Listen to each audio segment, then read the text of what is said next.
Entertainment Network. This USA Network program is brought to you by Pearl Vision Centers. Nobody cares for eyes more than Pearl. Got a different kind of face, a different kind of smile, a different kind of grace, a glow in my own face. I got a different kind of style. At Pearl, we find out what makes you different. That's what makes us different. You not only get your glasses fast, you get just what you're looking for. I got a different kind of style.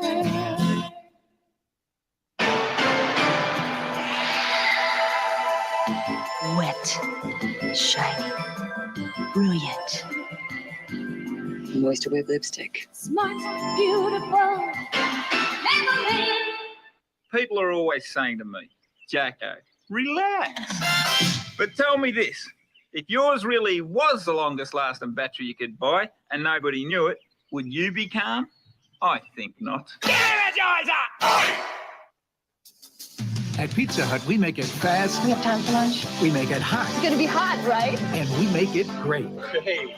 Making it fast, making it hot, giving it everything we've got. Making your style, give me a smile. Slicing and spicing, cheese and pleasing. At Pizza Hut, we go all out to make it fast, hot, and delicious. Making it happen, making your day. Pizza Hut, making it great. We'll be at the Schaefer's, okay? Remember, no parties. Sure, Dad. Yes, they're gone. Come over. Let's start it. Bring out the party. Let's break it out now. Coca-Cola Classic. I can't believe they went home. Great. Just great. That is the feeling. Quakers don't dance. Next time I'll throw it on the well. Quakers don't fight. Mama, whacked a rib? Quakers don't sleep in the barn. Makes me feel kind of romantic. All it takes is a little friendly persuasion. If Pete takes that instrument into the house, I go out. Gary Cooper, Dorothy McGuire, Anthony Perkins. A USA special presentation of the movie classic, Friendly Persuasion. Tomorrow at 2 on USA.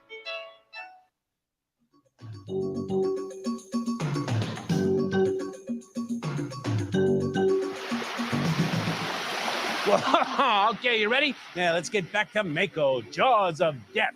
Whoa, oh, whoa, feels like a big one. Ah, oh. The only way to see what makes a Roll-O-Matic mop different is to take one for a test drive, because that's the only way to feel the quick response Roll-O-Matic's all-metal controls give you, or the extra pickup power that speeds through the toughest cleanups, and how it handles the tightest corners. Take a Roll-O-Matic home and floor it. It's guaranteed. For real pickup power, test drive the Roll-O-Matic, the original self-wringing mop. Ask for Roll-O-Matic at Kmart, Sears, Ace, and True Value hardware stores. This is no ordinary baby oil. It's Baby Magic Rich and Creamy Baby Oil. It doesn't look like baby oil or feel like baby oil because it's emulsified, so there's no greasy film. Baby Magic Rich and Creamy. Absorbs faster than ordinary baby oil. Moisturizes. Gives your baby soothing protection without the greasy feel. You like that. So do I. The first baby oil that's not greasy. Baby Magic Rich and Creamy Baby Oil. I'm Can't beat the feeling. It's a splash in the heat of day. A shiver that's coming your way. Just a sip and you're gonna say, hey, hey, hey, can't stop it. Can't stop it. The feeling you get from the Coca-Cola Classic. Can't beat it. You can't beat the real thing. Can't beat the feeling. Problem. Simple to come by, not so easy to correct. At the Orthopedic Back School of New Jersey, we're dedicated to the evaluation and care of acute and chronic low back problems. We use modern techniques of evaluation and rehabilitation, emphasizing education and exercise. Hi, I'm Dr. David Myers, consultant orthopedic surgeon for the Orthopedic Back School. If you or a friend have trouble with your back, please call us at 337-3744 for state-of-the-art back care. Folks everywhere are tipping their hats to the 1000 series tractors from Ford. They're a favorite with farmers. Landscapers love them. Terrific for buildings and grounds. They're right with ranchers. Great for gardening. And okay at the old corral. 6 models, 13 to 32 horsepower. No matter what kind of hat you wear, one of them is sure to fit. Caldwell Tractor and Equipment Company, Route 46, Fairfield.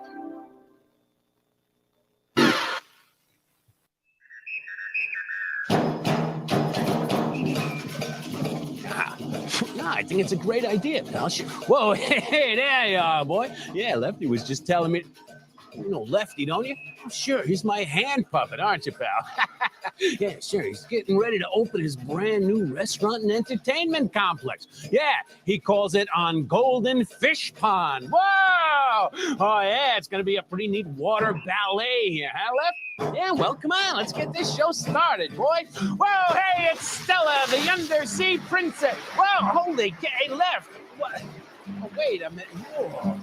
No, I don't know, pal. Maybe it's something about the ballet. Yeah, it makes me a little seasick. Hey, stick around for this next part of the movie, boy. Yeah, it's going to be neat. We're going to watch Jennifer Bishop get tanked. Yeah, literally. You'll see what I mean when we get back to Mako, Jaws of Death. Yeah, let's do it. Whoa! It's a special day. Let's go. You're going to be late. Why does it have to be today? Don't worry. We'll be okay. Come on. It's a special day. On days like this, special days, more women trust Tampax than any other tampon or pad. You gotta trust somebody. You gotta I can't look. Look! Tampax, even more than protection. It's a matter of trust. Got a different kind of face. A different kind of smile. Check it out. A different kind of grace. I go at my own pace. I got a different kind of style. At Pearl, we find out what makes you different. That's what makes us different. You not only get your glasses fast, you get just what you're looking for. I got a different kind of style. Yes, I do.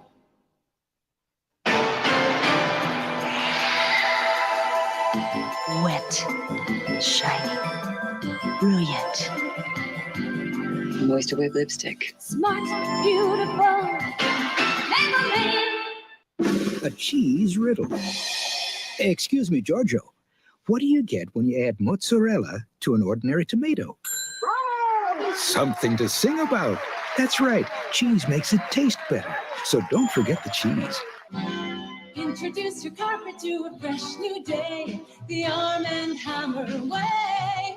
Arm & Hammer Carpet Deodorizer penetrates to destroy deep down odors, keeps it fresh down here so it stays fresh up here, and leaves a light, clean fragrance. Keep your carpet fresh. The Arm & Hammer way. Great food. It's for the party. And a fresh box of Arm & Hammer baking soda keeps everything fresh. And the calendar reminds us to change every 3 months. Isn't it time for a fresh box? So, you got your box. Microwave, it's the new Betty Crocker one. You zap it, 4 minutes, and boom, cake. Real, homemade, 4 flavors, with, and here's the thing, frosting. This is the only microwave cake that comes with frosting. And cake without frosting. I mean, what's the point? Anyway, that's Microwave. It's new from Betty Crocker. Instant, total gratification. Yeah. Okay, you ready to get back to Mako, Jaws of Death? Whoa, yeah. Our job, Sakata's got a really good scene coming up. I mean, it's not his best scene. No, that comes a little later. But it's a good one nonetheless. Plus, Richard Jekyll gets hit with a beer bottle. Whoa, yeah, who could ask for anything more, huh? Yeah, let's do it. Back to Mako, Jaws of Death.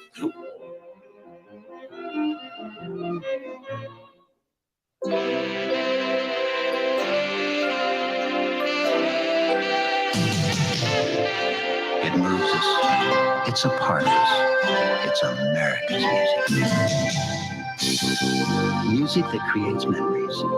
Share those musical memories at Opryland.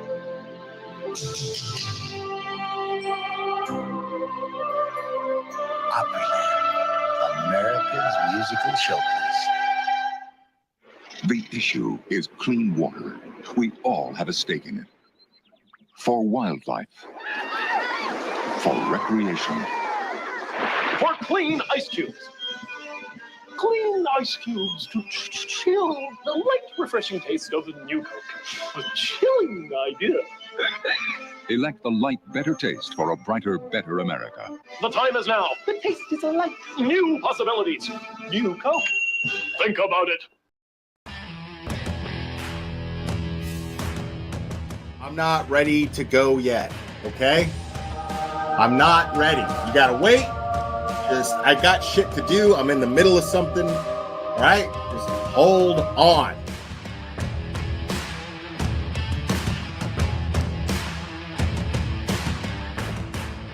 Watch your mouth or don't come in here. Uh-oh. Uh-oh. Oh, yeah, people, come on, we're adults here. You know what? Adults. What is the point?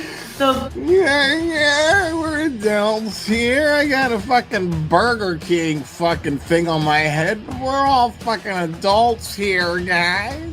People in my chat, 2 words. What are they? 2 words. Let me see the chat flood. Let me see the chat flood. 2 words. Okay.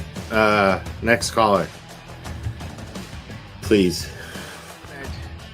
Let's get into the meat and potatoes, which translate in American to dick and balls.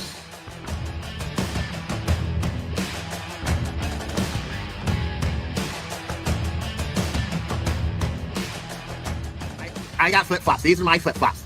Yeah, I really like my flip-flops because I can put them on. Because look, watch me put them on. I can put them on all by myself. Watch me put them on. Look, are you watching? Look, these are my flip-flops. Thanksgiving Day. I remember it clearly. It was Thanksgiving Day. I was inserting myself in somebody else's fucking business as a cash grab, and you know. This channel is harsh reality. Kareniak se jodió la sucia vida. Amen. This is Jonathan Lee Riches. I have cheeseburgers. I'm gonna put cheese on them. I'm gonna make sure that I have my hamburgers because I'm a big boy now and I can make the hamburgers. My mom lets me use the stove now.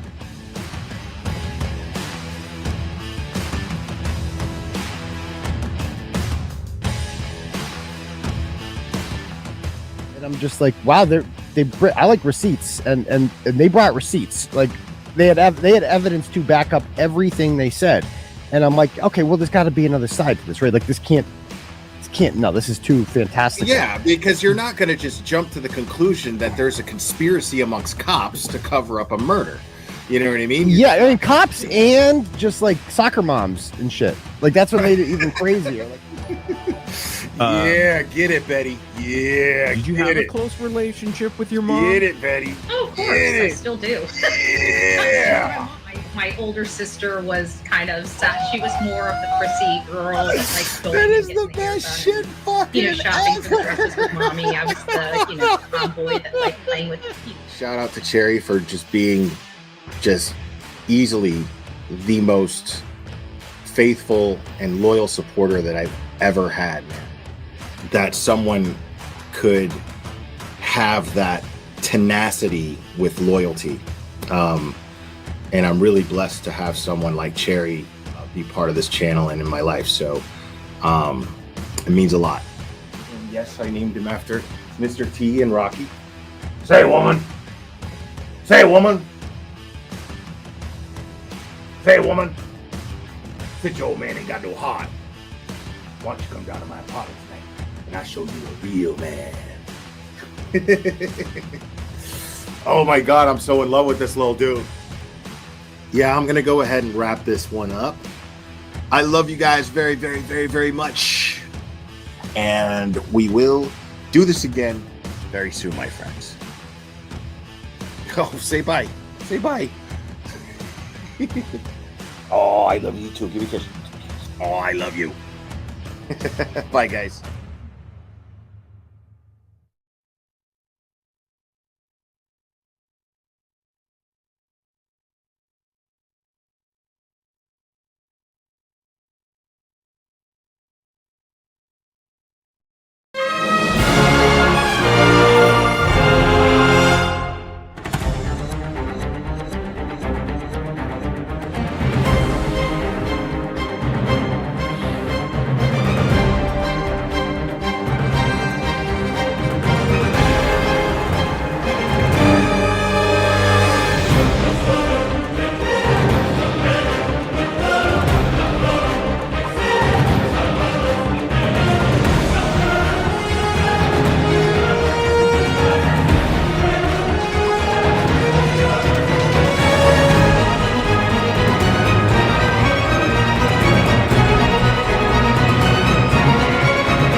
Oh my goodness, people. Oh my goodness. Welcome. What a day, huh? What a day. Did not expect what we heard today. At least I didn't expect to hear it today. I expected it, just not today. I'm gonna go ahead and pull up the Howie Carr interview with Turtle Boy that will be happening live in just a moment. And we will watch that. And pay and listen to that. Actually, I should say it's a radio show, but well, I mean, we can watch it too. But Hughes Brothers Studios. Nobody suggests he's senile. My buddy John McCain, my predecessor friend, who went. That's how he ended his career. Joe oh my goodness, buzzing for truth. Justice is coming. Absolutely. American values. I can handle things. I'm smart. Not like everybody says. Who's your captain? Howie Carr. I knew that for my decision to be credible, I could not simply announce that I recommended no criminal charges and leave it at that. I needed to. All right, so we've got just a couple of minutes before this starts. To explain why I declined to recommend charging President Biden. Actually, just 1 minute. So, in 1 minute, we'll be listening to Turtle Boy. It was absolutely Howie Carr.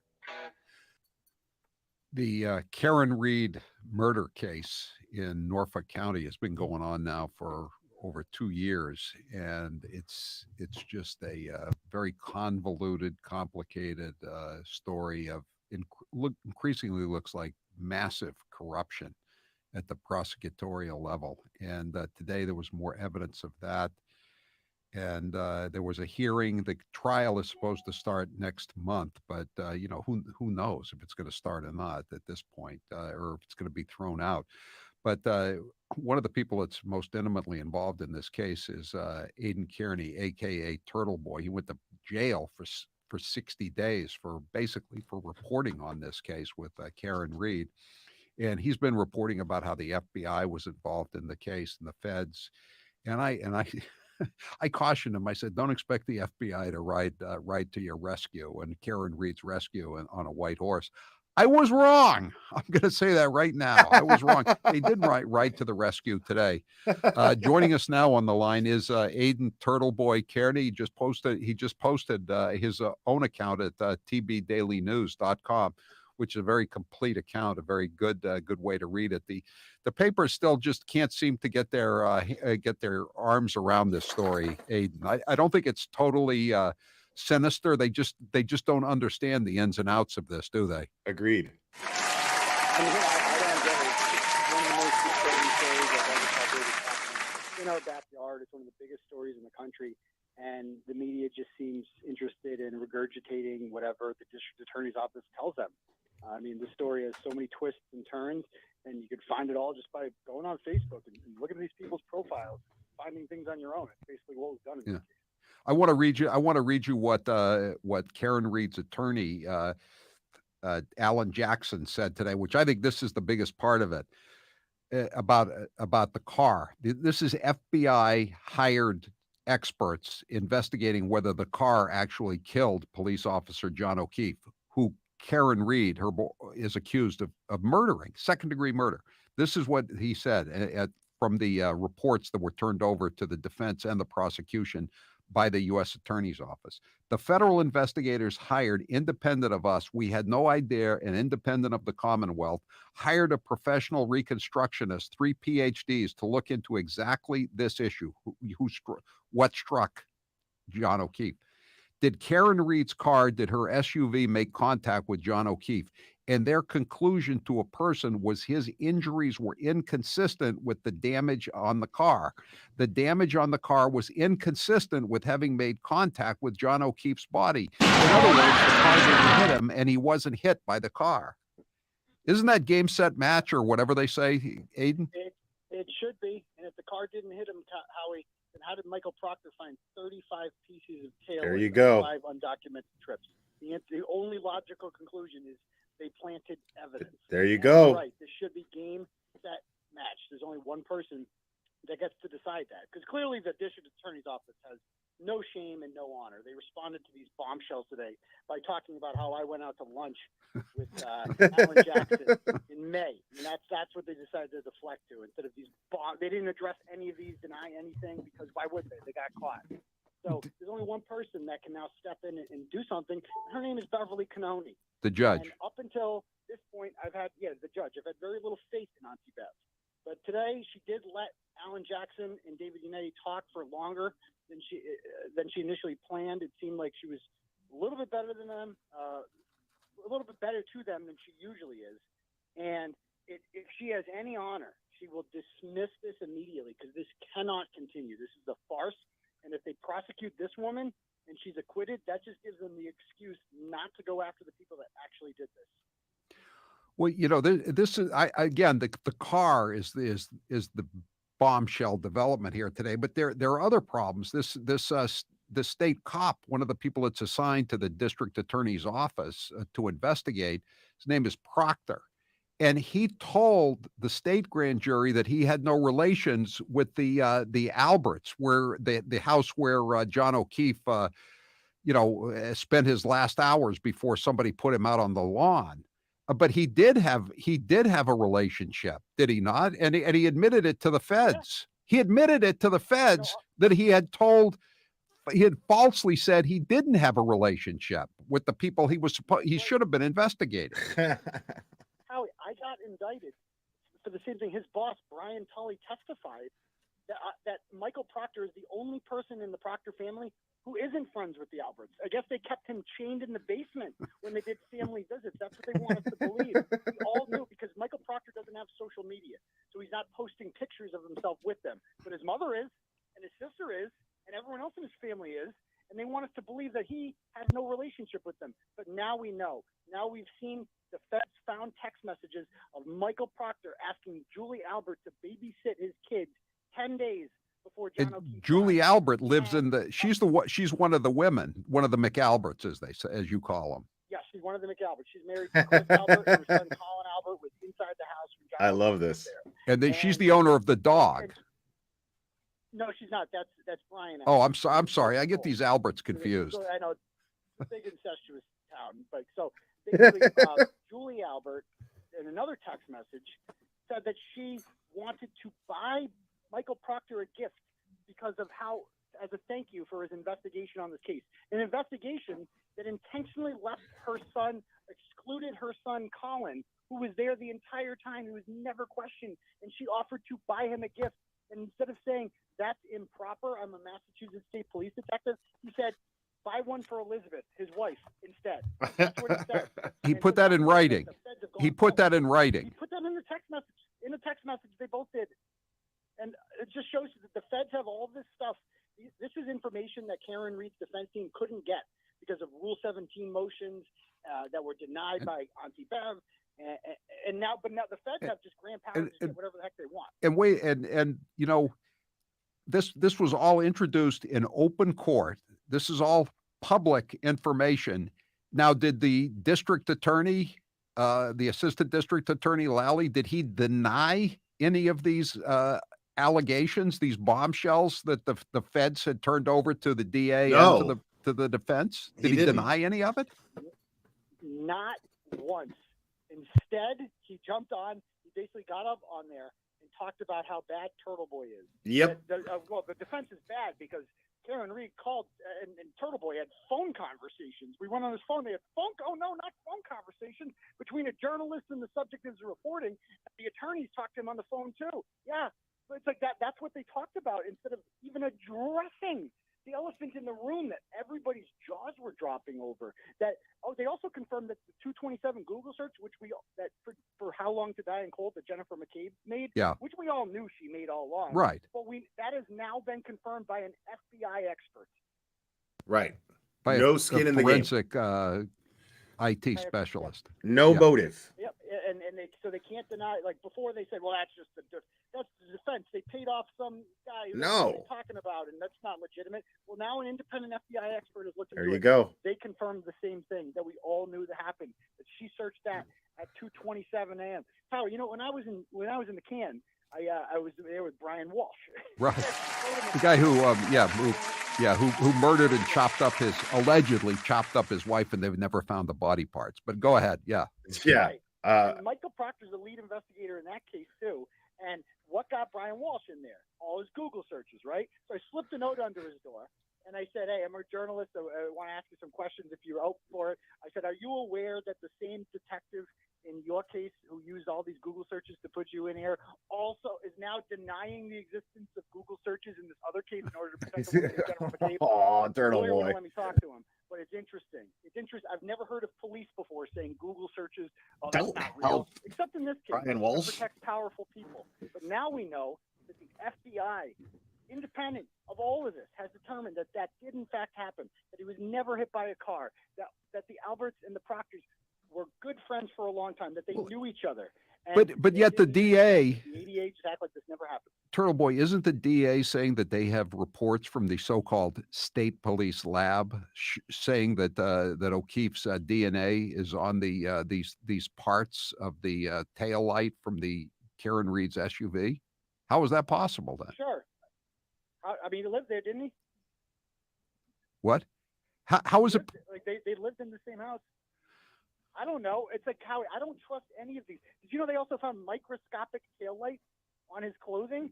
Well, now we know he was never hit by a car. So how did microscopic taillight get on his clothing? That's not just planting. Right. evidence. That's like smashing it to smithereens and putting it in his clothing. That's diabolical. So these people are capable of anything. I don't believe a word they say about anything at this point. You know, I just thought of something else that you know, if this case comes down the way it seems to have be coming down in court today, what about all of Proctor's other investigations and all the other state police detectives who worked on cases? They're going to be their testimony is going to be impeached on every case they're involved in. That's a great point. How can any of these detectives ever take the stand in a case again? They've Right. been caught lying so many times. They're the subject of an FBI investigation, and Howie, these same state police who, Buchanan, who is Proctor's boss, and Tully, who is Buchanan's boss. Those are the two that came to my house and put me in handcuffs.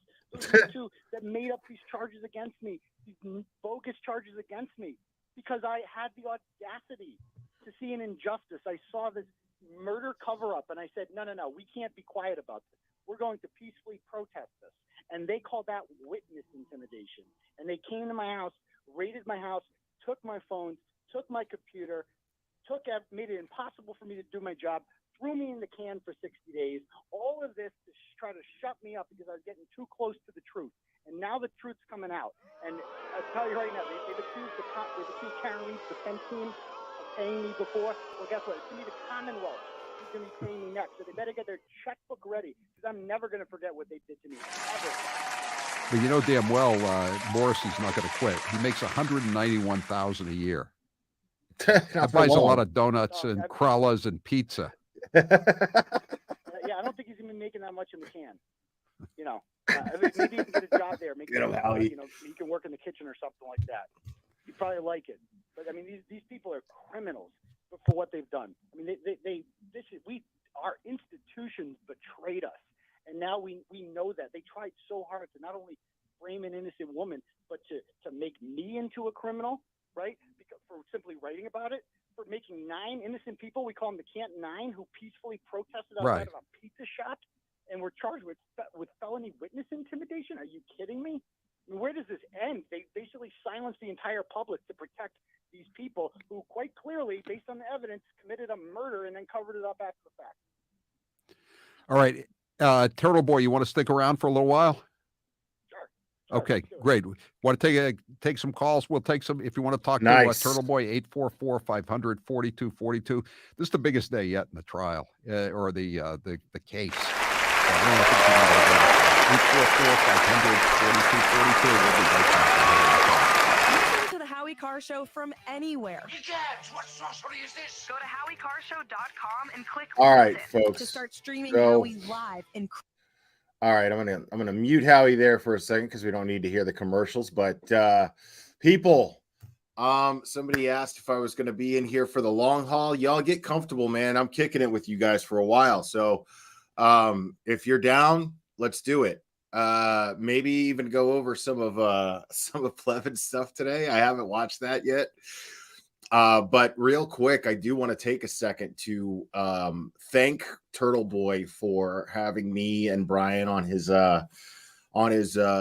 live stream today. I couldn't have been in a better place where I'd rather be and with who to have watched today's hearing, which I agree with Howie here that it is easily the biggest day in this case.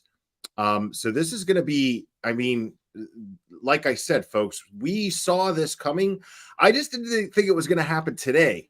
I mean, but what we're going to do, I mean, like I said, folks, we got a little while to go. I'm going to go ahead and we're going to go over the hearing again. But this time, of course, I can pause and give commentary over it. So you'll be getting my thoughts uninterrupted. Well, interrupting the hearing, but you'll be able to get my thoughts since we already watched it today, and the stuff that I couldn't say while I was on panel with Turtle Boy and Brian. Now, yeah, if you like the shirt, man, if you like the shirt, Pink Lady, the description to get one of these is in chat. Or sorry, in the link is in the description. Excuse me. The link is in the description. So if you want a Glare shirt or Clever merch, go ahead and check it out. Now, yeah, I will cover the select board meeting as well. I will absolutely do that. Just make sure, because I'm going to be sniping Young Jerks, Mike. But make sure I'm going to be dropping the link in chat. Make sure if you're not subscribed to Young Jerks, and make sure to subscribe, and make sure no matter what you hit the like on Mike's stream, because he consistently covers the select board meetings. And even as somebody who's not a local, I'm grateful to him for that, because the most inspiring thing to me as far as covering this case is the locals there in Canton. They are affected by this, and it is very, very disheartening to see how much they're affected, but it's inspiring to see how driven they are.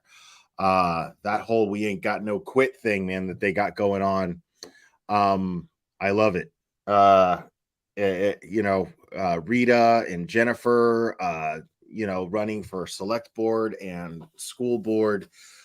These people really want to make some changes in their community, and I support that 100%. I think Howie's coming back, so let's check that out.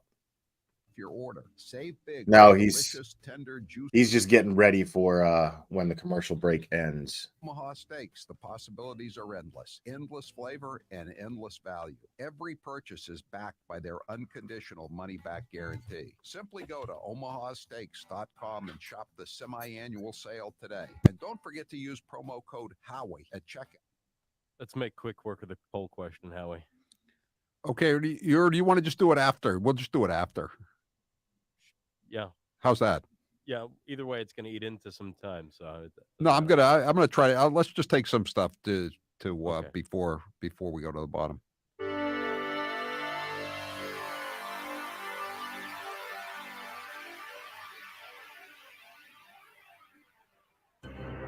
Howie Carr is back.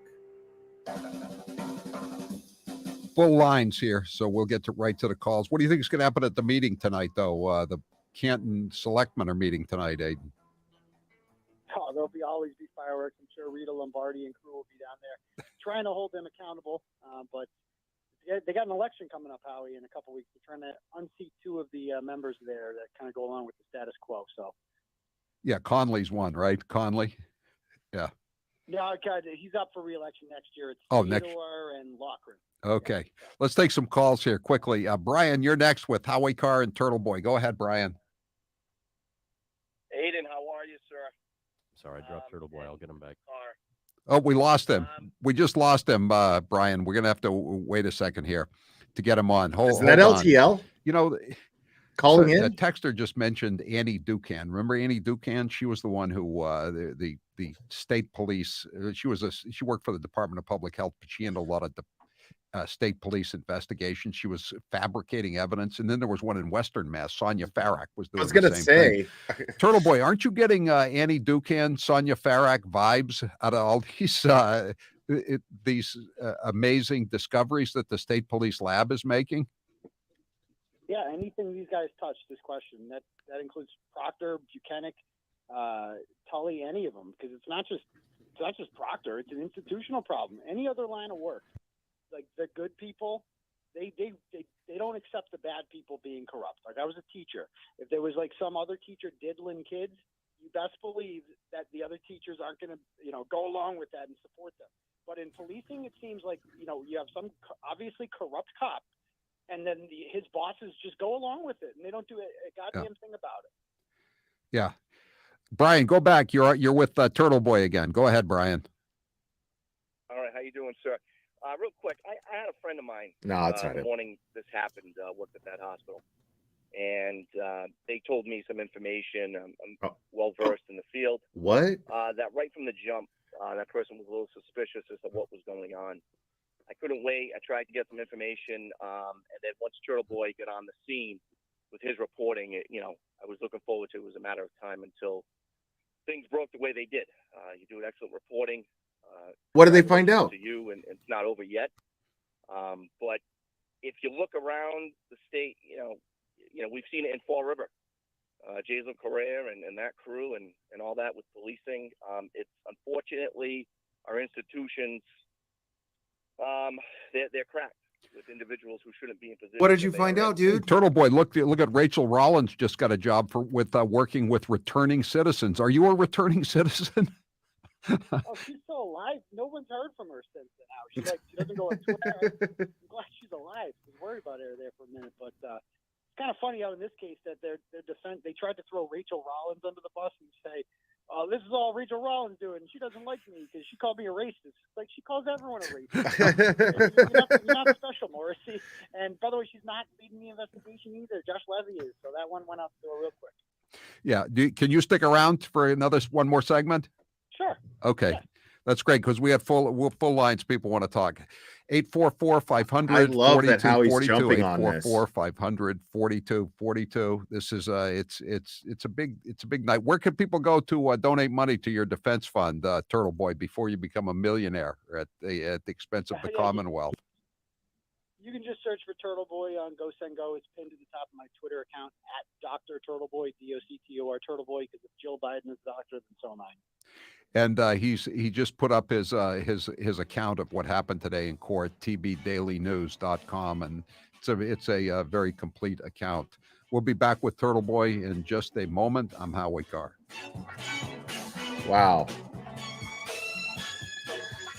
So I gotta say, man, I do love Howie Carr just going balls deep into this, man. Hopefully other media outlets will follow suit. I tagged Ted Daniel from Boston 25 on Twitter because here's the thing about Turtle Boy. The only thing that these people who hate him so much are saying right now are, oh, it's so typical of him to play victim. Well, the thing is, though, he is a victim. Bottom line, whether you like Turtle Boy or not, whether you like it or not, Turtle Boy is absolutely a victim. He served 2 months in jail, did so, and I mean, did so like a man, beyond that. Did so knowing that he could have pled out just to get out. Because I don't know if anybody here's ever been to jail, but it sucks, even just for a couple of hours. It sucks. And he did 2 months where he had no freedom at all, had to ask permission to do everything. And it was all based on lies. It was all based on railroading. It was all so that Lolly could use Turtle Boy as a distraction in the Karen Reed case, to distract from the district attorney, Michael Morrissey's office, to distract from their misconduct. That was the entire purpose. And we're seeing this now. We're seeing this as fact. So, as long as I have a voice, as long as I have a platform, I am going to be reminding people of this. I am going to be reminding people that John O'Keefe and Karen Reed are not the only victims in this entire thing. The Canton Nine are victims. Turtle Boy is a victim. And the people of Norfolk County and the Commonwealth of Massachusetts are all victims. Because everyone was duped. People were railroaded. People were framed. People were targeted. People's jobs were called. People were threatened. And Turtle Boy sat in jail, knowing that this would come to fruition at some point. Sat in jail for 2 months because he knew that this would come to fruition at some point. What we're witnessing now. This is just the beginning, people. This is just the beginning. We now know just a fraction of the contents that are in the findings of this federal investigation. Just a fraction is what we saw today. And they were major bombshells. What they could muster up in just over a week's period of time that Judge Auntie Bev gave the defense in order to present their case of dismissal.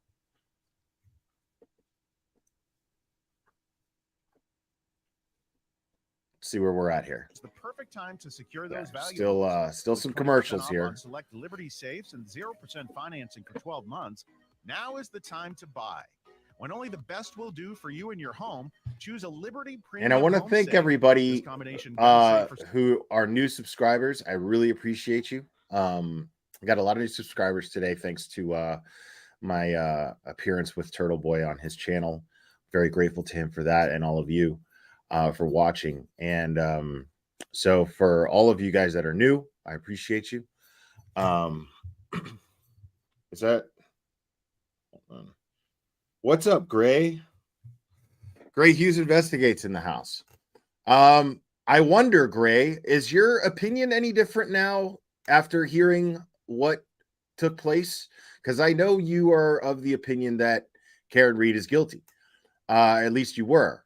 So I'm curious, and I respect your opinion. I respect everybody's opinion because, Gray, you do fantastic work. All of your coverage of other cases, I'm always right there with you.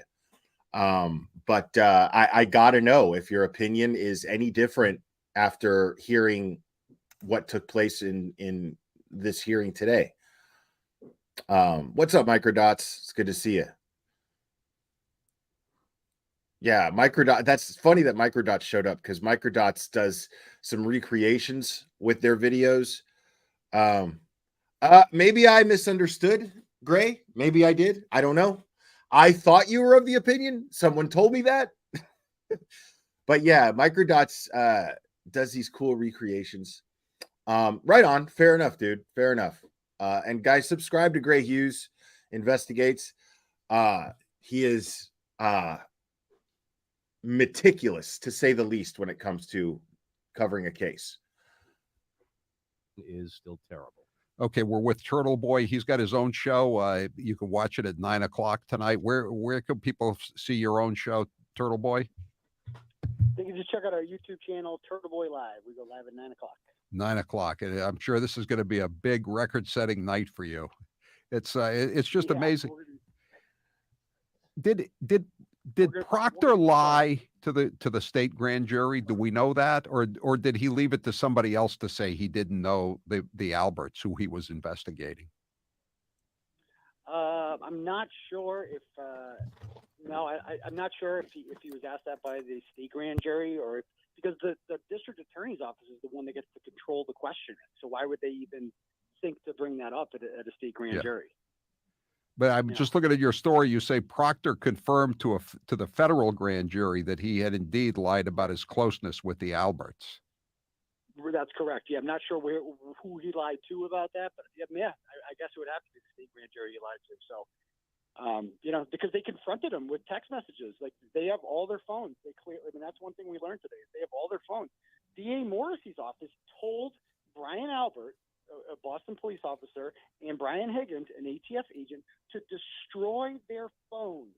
That's another thing we're overlooking, to Destroy their phones? I mean, usually even in a civil investigation, they say preserve the records. That's the first thing they say, and that's a civil case. This is a murder case.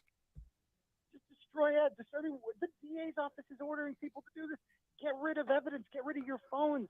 It's just, this could be the biggest story in the country when it goes down, Howie. The question is, this investigation could go on for months or years. The question is, will Karen Reed go to trial in the meantime? I certainly hope not. What's your thought, though? You think Judge Auntie Bev, as you call her, is going to throw it out? 50-50 at this point. Before I agree, never worked 50-50. today, I don't see how it's going to be extremely hard for her not to throw this out. The chat what says are the, to 75. I mean, you can't quote them directly, but what's your feeling about what the lawyers think, Yannetti and Jackson? I mean, based on their appearances today, they seem extremely happy, extremely confident, as they should be. It's a lot, Gray. The facts are on their It's a lot. side, and it's just only a matter of time till this goes down. Seamus, you're next with Howie Carr and Turtle Boy. Go ahead, Seamus. Turtle Boy, could you talk a little bit more about the 2:22 a.m. phone call when everyone was supposed to be sleeping? And is that contrary to grand jury testimony? That's correct. Yeah, both Brian Albert said that he was sleeping by 2:22, and I believe Brian Higgins did the same. Yet there is a phone call between them at 2:22. That's another thing we learned today. And how would they know that there's a phone call between them? It means they have their phones. It means they've gone through their phone records. They have everything that Karen Reed's defense team couldn't get their hands on. So they have all sorts of communication. They know everything. They know what happened. And, they're not going to let I think that by providing this evidence, they assumed that they're not going to allow this to go to trial. But ultimately, again, it's up to Auntie Bev. Well, I mean, theoretically, couldn't Morrissey pull the plug on it, the DA? Right, but he won't. This is his only chance That's not of. going to happen. He could also not go for third helpings of gravy. But, Right. I don't think that's going to happen. I like his prosecutor said that the federal materials that were turned over were largely consistent with what they had. I mean, whatever happened to guilty beyond a reasonable doubt? Largely consistent means the case is gone, doesn't it? Yeah, he said 90 to 95%, which means that 5 to 10% of their investigation is completely wrong. And then what part was that? It's just the lying here. It's just bizarre how they're just going down with the ship. It's strange. It's so crazy. Sally, you're next with Howie Carr and Turtle Boy. Go ahead, Sally. Aiden, love your show. I'm a big fan. I have a question. Has anybody come up with the missing sneaker in the belt, or did they use that to drag the body out into the lawn? The sneaker that was not there at 6 o'clock when the Canton police got there. They found him with one. This is O'Keefe's. This is O'Keefe, the dead cop, right? That's correct. Yeah. When the Canton police got there at 6 o'clock in the morning, his body was there. He only had one shoe on. The other shoe was MIA. Luckily, after a foot of snow fell, luckily, and the state police did a second search, they found the shoe because shoes appear after snow starts falling, apparently in Canton. Right. So it snows I don't one know where shoe. that shoe was before, but luckily they found it I guess the Canton police are just blind, and they didn't see a size 12 shoe or whatever the heck he wore. As for the belt, I'm not entirely sure. But my belief is that Ford Edge was parked right there. I think that they took his body out of the basement. They have like a little thing in the back to get out of go into the backyard. They went over to the fence, right out. If you parked the Ford Edge where it was seen by Lucky Lochran, it would perfectly block the line of vision, and you could just drag his body right there and go back inside the house. Lucky is the tow truck driver. They did Y'all in the did an chat are interview killing for me. what, a year and a half. Tell people about the 2-minute gap on the Canton Public Library surveillance camera. People were very interested in that. We love talked it, about in the Howie. first hour. I love it, buddy. Yeah, so when Karen Reed would have gone from 34 Fairview Road back to John O'Keefe's house, she would have gone through the center of town, and the library's right there, and the library has surveillance video. And so obviously, if she had just hit him and her taillight was cracked or broken or shattered or whatever, then that surveillance camera would have her taillight, right? in Right. pieces. Well, coincidentally, that, the Canton Library video was working all night, except there's a 2-minute gap that appears 12:37 and 12:39 at the exact time Darn. Karen Reed would have gone through. And who handled that evidence? I went into Canton Town Hall and I interviewed the IT director. And who did he hand all of that video to? Michael Proctor. And then Michael Proctor put it onto a CD. Wow. 2 minutes were missing, the exact 2 minutes when Karen Reed drove by. Because if they want to get broken at 12:37, she's guilty. But Right. coincidentally, it's just gone. It's gone. That's a tough break for the prosecution. They lost that smoking gun evidence. Yeah, seriously. I mean, Howie, that's I what I've been went and saying. knocked on doors on that street, like a real reporter. I knocked on doors every time I saw a Ring camera, and I asked the people that live there, did the state police ever come by and ask for video? Because, Karen Reed would Right. have come by on a midnight ride home, and every one of them told me no. Wow. They never asked for any Ring video. It's like everything they normally would have done in an investigation, they didn't do in this one. It's this is Yeah. this is something I never thought I thought you would prevail, but I didn't think you'd prevail in this way. I mean, Right. this is turning into a rout, Turtle Boy. I This guess is- anything could happen, but it's looking very good for you right now. Amazing. And Karen They're trying Reed. to send me back on Thursday, Howard. They're trying to send me back to the can on Thursday. Yeah, no. For a violation of the order. And Was that when you went into I'll the be live courtroom and that during woman that. was there in the courtroom? Yeah, she showed up holding the order. She came with the McAlbert. She's never been to one before. I was evicted. I left. I went to where a cop told me to go across the street at the Registry of Deeds, and I stood there. I didn't see her again. But apparently they're alleging now, they're making up another lie that I yelled at her on the way out. And we can prove that it didn't happen, but these people just won't stop. They're vicious. They put innocent people in jail when you challenge them. And, it's scary. It's scary because they have It all the is. guns. So you're back in court on Thursday yourself as a defendant. 9 a.m. in Dedham District. Yep. And I'll be live during that time. Good Lord. Rambo, you're next with Howie Carr and Turtle Boy. Go ahead, Rambo. Hey, congratulations there, Turtle Boy, and hey, Howie. Hi. Hey, yes, it's a travesty of a mockery of a sham, is what it is. It's and Turtle Boy, you got it right with the hate notes alleged notes on this Westfield State student's door. That time you cracked that case. Oh, I remember that You're years ago. good. Oh, yeah. Well, thank you. Oh yeah. Thank you. Yeah, that's all good. Come a long way since then. Come a long way. Thanks. Hate crimes at Westfield State to murders in Norfolk County. Thanks, Rambo. Kelly, you're next with Howie Carr and Turtle Boy. Go ahead, Kelly. Hi, Howie. Hi, Aiden. Thanks for taking my call. Just real quick, first, I'd like to thank Aiden for all he has really brought to this case. Aiden, you, I think, should be very proud of yourself. Your family. You've done an incredible job. So congratulations. And then, thank you. I'd like to ask you the thoughts on the tail light. I thought it was really interesting, the commentary about the car he was not hit by a car, right? In so many words. So tail light all over the scene. I mean, we're talking definitely planted, right? I mean, right. If they even found it there, like they were undocumented trips.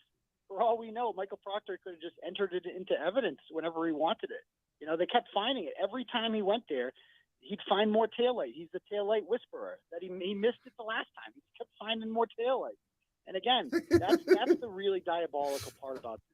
Taillight. Now that we know as a fact that he was not hit by a car, how did all that taillight get found? That shows that this was not just poor police work, but an intentional frame job. And who did that and who orchestrated it and when did it happen?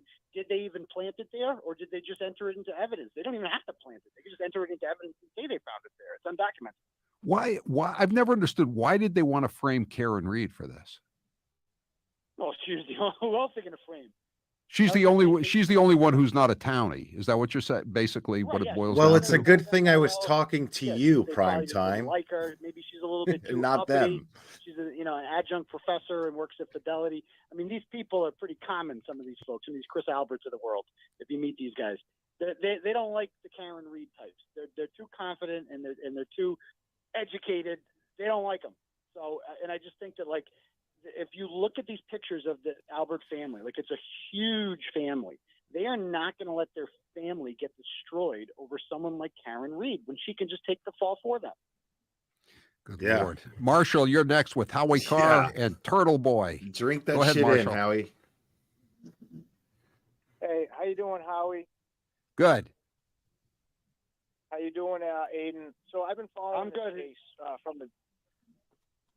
Can you hear me? Yeah, go ahead. Yeah, go ahead. Quickly. So I've been following this case with you, Aiden, from the beginning. I knew, like, the day you reported on it, I knew it was going to be like one of the biggest cases in history.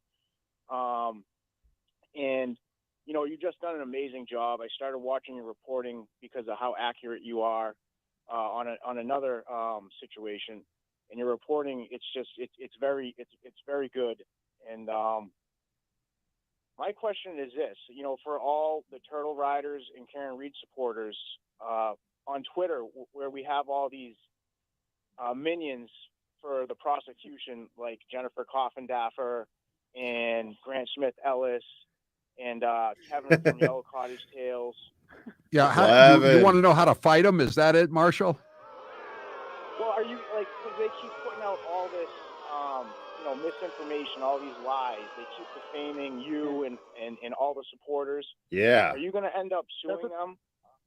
I mean, Coffindaffer, I'm thinking about. She's like literally making things up about me that are just completely untrue, saying that I threatened her, that I sent. She's a supposed, she's an ex-FBI agent, right? Or is that what Yeah, she, she's posting. Howie, she's posting things that I'm like a drug addict, that I'm like that I sent her death threats to her children, just completely made up nonsense.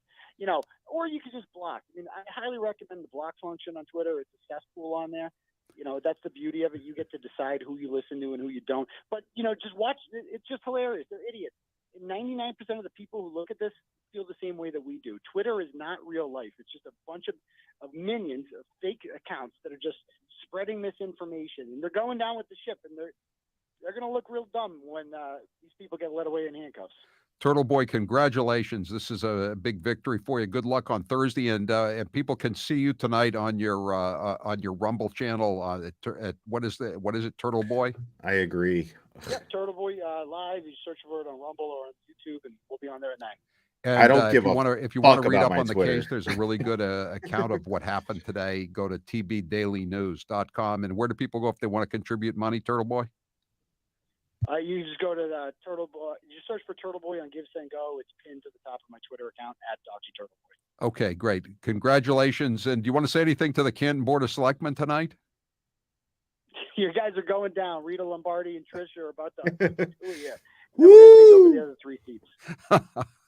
All right. Thank you, Turtle Boy. Congratulations. I'm Howie Carr.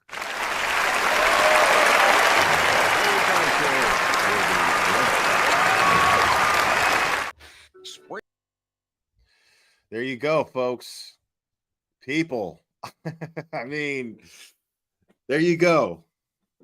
So Howie Carr is all in, like, which is really fascinating to listen to. And yes, I totally agree with Turtle Boy as far as Twitter goes. I don't give a fuck about my Twitter. I mean, for those of you watching on Twitter, thanks for watching. But you know, like if they deleted my Twitter tomorrow, I wouldn't give a fuck. You could always watch me here on YouTube. Now, yeah, that was fantastic. Turtle Boy definitely, and I loved that Howie Carr called him up. Like we were live on Turtle Boy's channel streaming the hearing, and Howie Carr, like he goes, oh shit, it's Howie Carr calling me. Hold on. And then he's like, yeah, he's gonna go on his show. Because Howie Carr just personally called him up and was like, dude, what in the fuck am I watching right now? Which is how I imagine that conversation took place, more or less. What in the shit is going on? This is amazing. As I said before, I expected this to happen, but I just did not expect it to happen today. I did not expect to hear anything about the FBI or the U.S. Attorney's investigation, Josh Levy's office, their investigation into the Norfolk County DA's office. I just didn't see that coming. And here's the thing is people are like, well, the defense will say anything. This is what Plevin's going to tell you. He's going to say, well, you know, the game show hosts that are,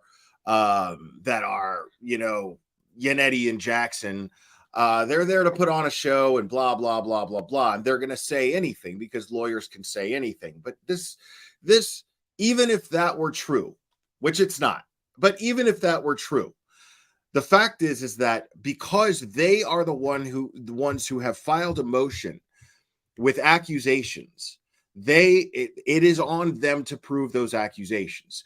So they are not going to just tell a judge, listen, there was an independent federal investigation into this investigation, and this is what they found.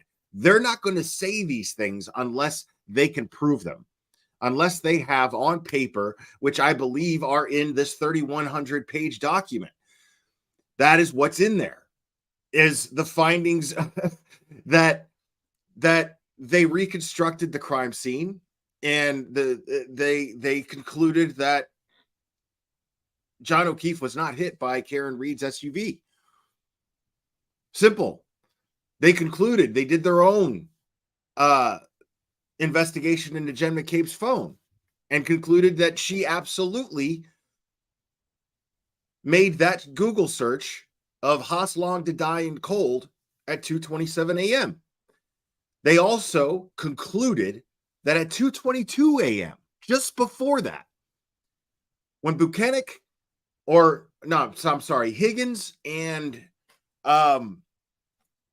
Higgins and Brian Albert claimed to be asleep, they called each other. They spoke minutes before this search. That does not scream coincidence to me. And this is an independent investigation by the feds. So they're not going to present this unless they can prove it, unless they have the data, which is exactly what that document is. All we heard today were just a fraction of what those findings were. Who knows what the fuck else? This is what they had enough.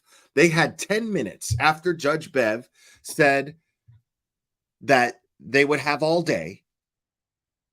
They had 10 minutes to explain what they felt was the most important to point out of a 3,100 page document and 1.3 gigabytes of data. They absolutely picked what they could fit in a week's time. And it was more than enough, in my opinion. More than enough. The public now is incredibly shifted in their opinions of this. Now, let's go ahead and go through the hearing.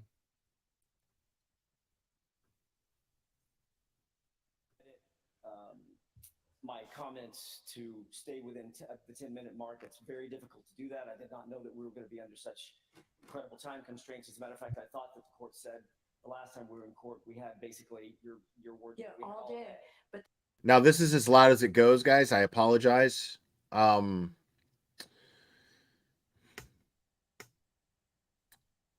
Maybe hold on. Let me see something real quick.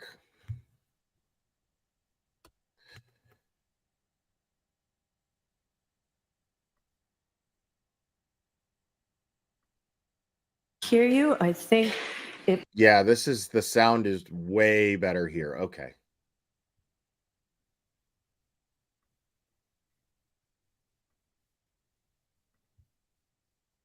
would be particularly helpful if you were to focus on the exact prejudice to the defendant and how this all goes to the core of the Odell motion. And as you know, that's an awfully high bar. So go ahead. Your Honor, I will try to edit my comments to stay within the 10-minute mark. It's very difficult to do that. I did not know that we were going to be under such incredible Right. time constraints. As a matter of fact, I thought that the court said the last time we were in court, we See, now that's fascinating because he's about to say how he thought. I mean, they walked into the courtroom today prepared to have all day long, which is interesting because they still fucking knocked this shit out of the park like rock stars, knock this shit out of the park, having to wing it and go, all right, well, shit, I got to take what I had all day to do, what I thought I had all day to do, and dumb it down to 10 minutes. That is very telling. I'll explain why I find that to be very telling. Because when it comes to the truth, you don't need too much. All you need is the truth. That's all you need. Okay. All right. I got 10 minutes. I got 10 minutes to tell things for how they fucking are. Fine. I will rip right through it. I will rip right fucking through it. So it's very telling to me that they were able to do this in 10 minutes, thinking that they had all day. And as well as they did, this was some of the best fucking lawyering I have ever seen.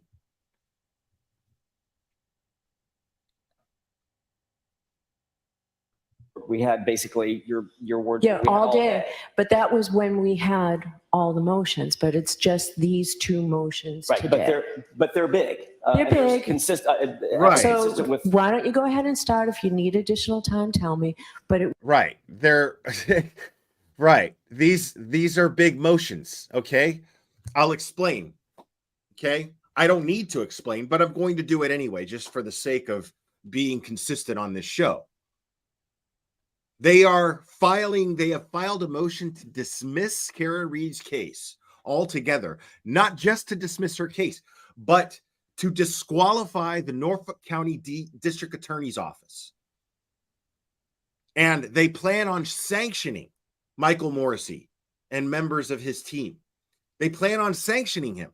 They are accusing him of, and I quote, governmental misconduct, extreme governmental misconduct. That is an actual quote. That is what they are accusing them of. This is something I have never seen. Covering cases, following cases, I have never seen this before. And it's mind-blowing. And the fact that the prosecution's only rebuttal to any of this was Turtle Boy had lunch with Karen Reed. What the fuck does that have to do with anything? This is fascinating.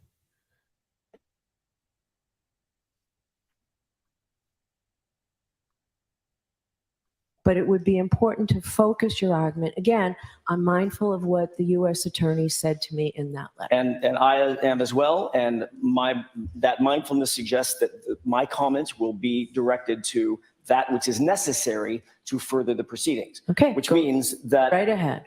I'll start with the basic rule of Odell. We start with the postulate that any distortion of the evidence. I would imagine, folks. Oh, Stephanie, member for 2 months. Thank you so much. Can you go over the Odell motion? I can. I don't know if I'll get to it today, but I can. Now, the thing about this is,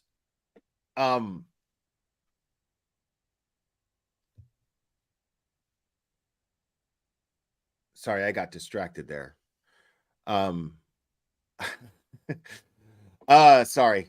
let me just go on with this, and then I'm sure my thought will come to me. Evidence. That's where we start. Any distortion of the evidence during the course of a grand jury proceeding impairs the integrity of the indictment, if there is an indictment, and pursuant to Odell, that requires dismissal. In this particular case, there were myriad examples, which I will, again, I'll edit. I was going to go through several, but I'll just touch on them very quickly. Your memo, I have to say, your memo is very thorough and very helpful to me because you outline everything, and same in your supplement. Thank you. The first point I want to discuss is what we believe is the failure to disclose. Sergeant, I do realize that the Canton Select Board meeting is starting now. Young Jerks is going to be streaming that. I'll hop over to it when it gets closer to when the citizens get to talk. That's usually what I cover when I go over that stuff. But if you want to watch all of it, head on over to the Young Jerks channel. Mike, it will be covering it. I understand that's going to be really important to a lot of you. So no hard feelings at all if you guys jump off of this and go check that out. But like I said, I'll stream when the citizens get up and speak. But in the meantime, we're going to go over this hearing today.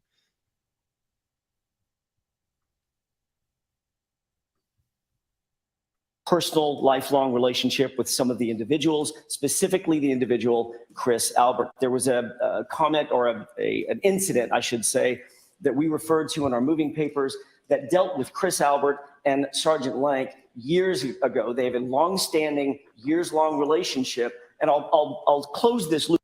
Now, Sergeant Lank is an important name because I know I'm going to go over this stuff as we progress, because I believe that after this federal investigation and what they found, I do believe at this point that there will be indictments handed down. So when this happens, we're going to hear the Sandra Birchmore name a lot. And in the Sandra Birchmore name, in that case, I promise you're going to hear Sergeant Lank's name come up.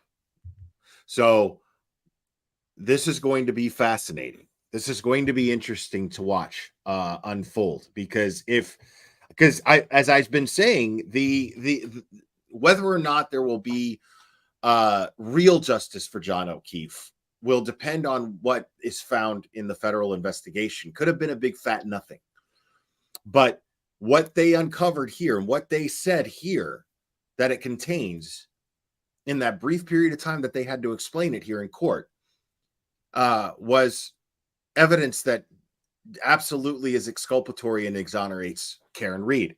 Not just that, but it also implicates misconduct and corruption.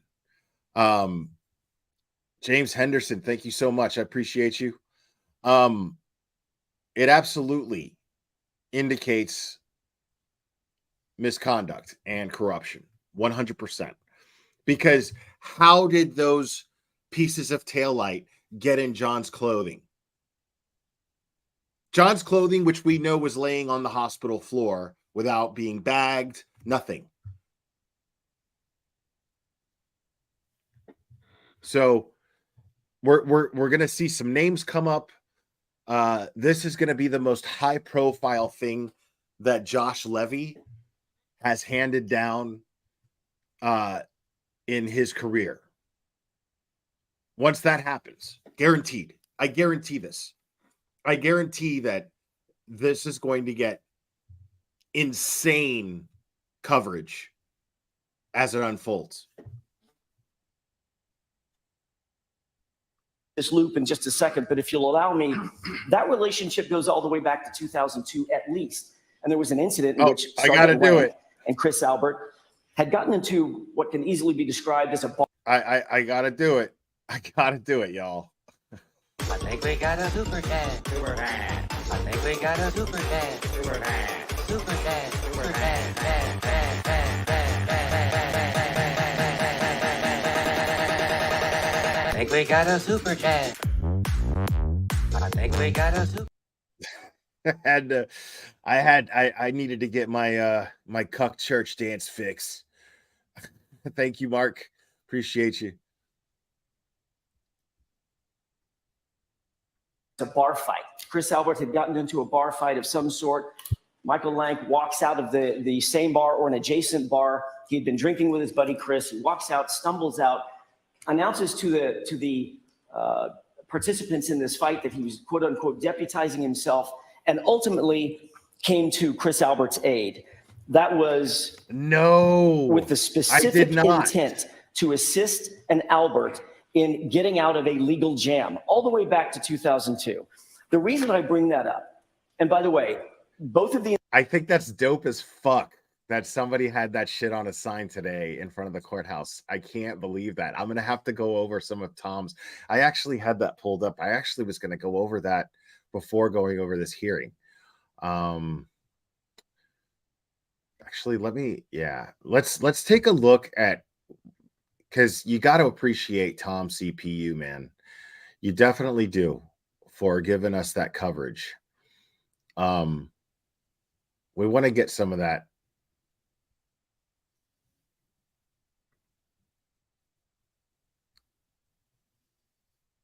Here we go. Hold on.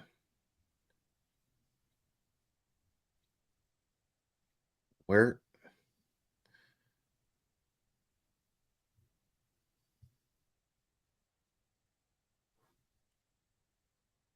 There we go. Okay. All right. Because I always got to show this. I don't feel right unless I'm showing Tom.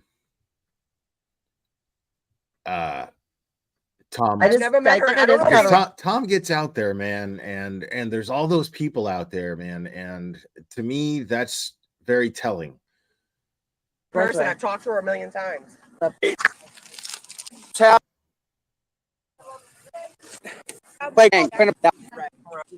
just want to get to where he walks up on all the people.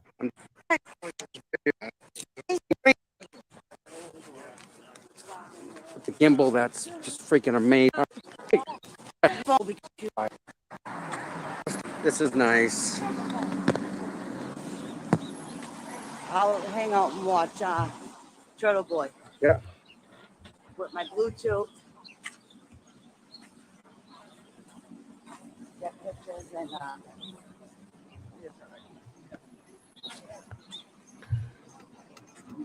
I'm gonna fix my camera here. This is 104 right here. All right, gonna cross the street. This is a good crowd. It's actually getting nice out. It's not cold. I can deal with this stuff. Chrissy, just watch out. Just watch out for the cars.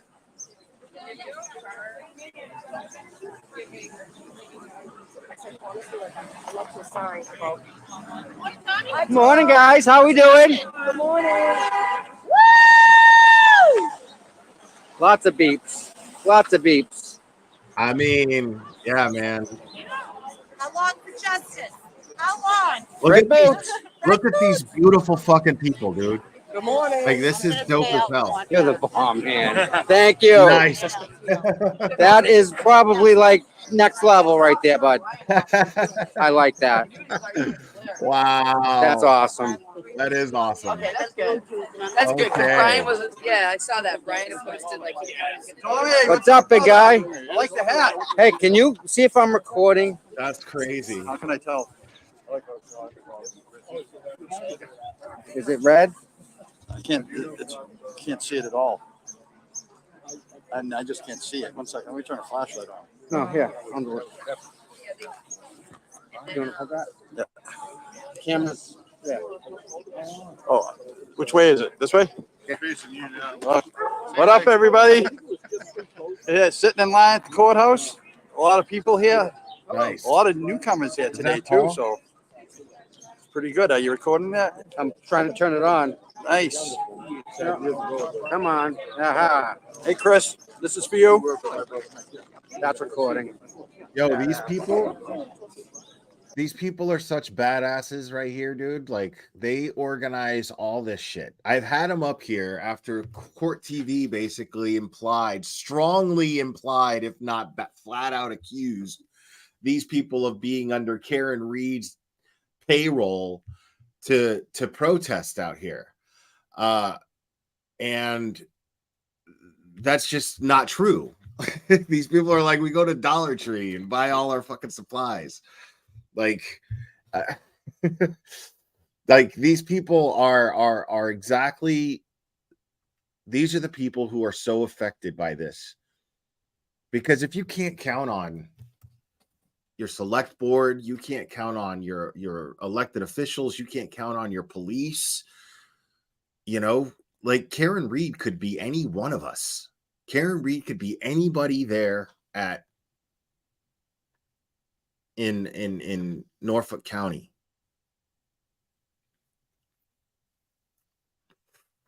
I mean,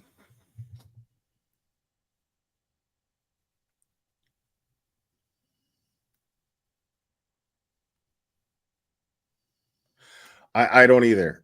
I don't either. That's something I'd have to ask Melanie or any other attorney that I've spoken to. Maybe Brian.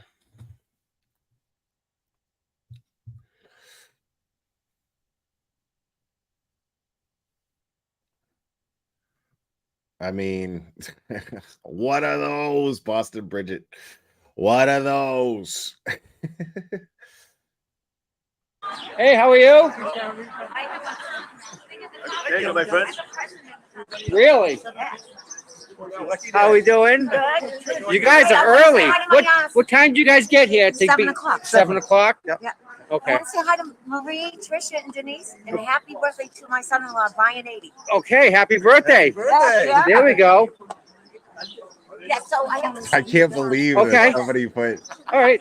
I'll be here. I mean, Joe, I still can't believe that somebody put Cuck Church's fucking face on a. That they put Cuck Church's face on a fucking sign for free Karen Reed, bro. That shit blows my fucking mind. You guys have no idea. I'm just over here the whole time, just like.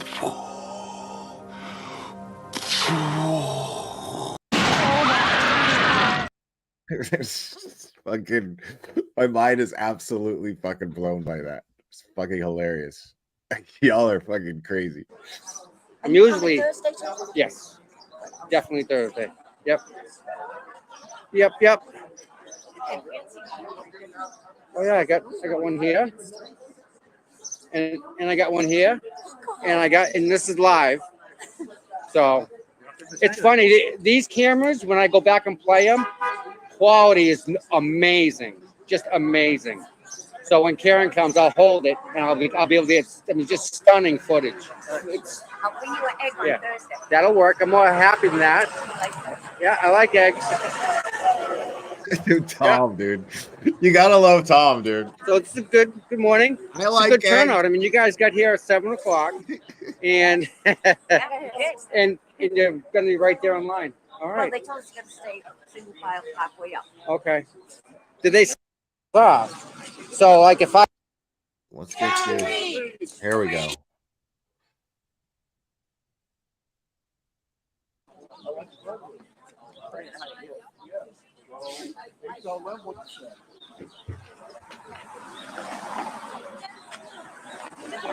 Tom said, I like eggs.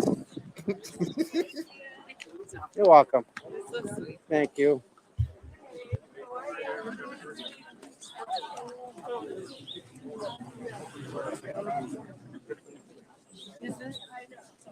Thank you for joining us, Cherry. It's good to have you here.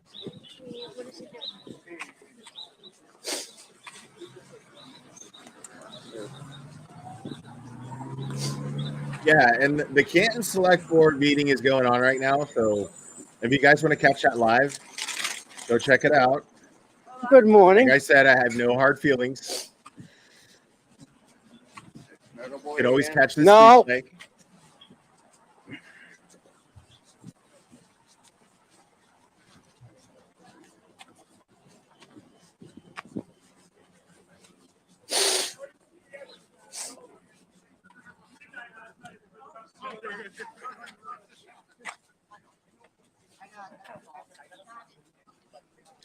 Dude, I'm trying to like Hey, hey. burn fat.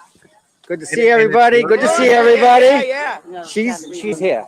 Like, this is totally off the subject. Y'all are talking about Cadbury eggs and shit. Man, I'm trying to burn fat, you know? Like, I'm working out a lot, but man, I can't help it. Like, because I'm not really drinking anymore, and I'm consuming a lot of THC. Like, I keep getting munchies and buying like sugary shit. I can't help it. Like, I keep buying like Twinkies and fucking cupcakes and cookies and shit, ice cream. It's killing me, man. Like, I am burning more calories than I consume still, but I could be burning so much fat so much faster if I just did not do that. No, she's here somewhere, parked already. She's already here. She usually come in from the side. She does usually, but she's parked already here. So I'm thinking she didn't come back. It does look like her cars are over there. So she probably come from across the street. That makes sense.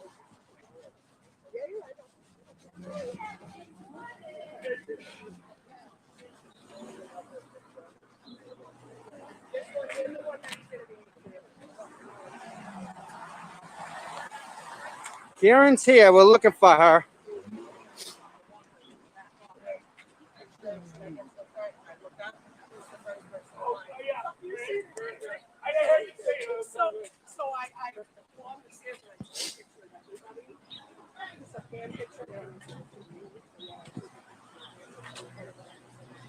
Oh, shit. There we go. Here we go. Here we go. No. I said, They saw We gotta him. do it for They the saw him. for the sign. I think we got a super They're dad. right there. I think we got a super dad. Going across the street. Super dad. Super dad. Dad, dad, dad, dad, dad, dad, dad, dad, dad, dad, dad, dad, dad, dad, dad. I think we got a super dad. I think we got. We've had enough. Thank you so much. You three had amazing coverage this AM. Thank you. How do I subscribe? You were great, Will. Thank you. How about all the cars at Jen McCabe's house during the hearing today? Oh, wow. Okay. I don't know, man. From the way I'm hearing things, though. I like it. Now, I don't know if that's actually what was going on at the McCabe's house, but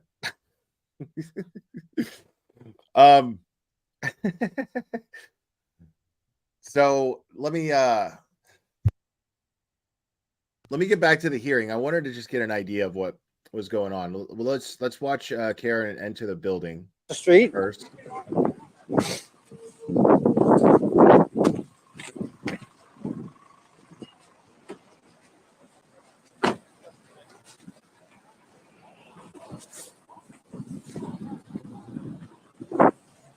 Yeah, you guys kept saying something about it. I didn't know what the fuck you guys. I kept reading it in chat. Like there's a sign, a super chat sign, and I didn't know what you guys meant because I just didn't imagine that shit.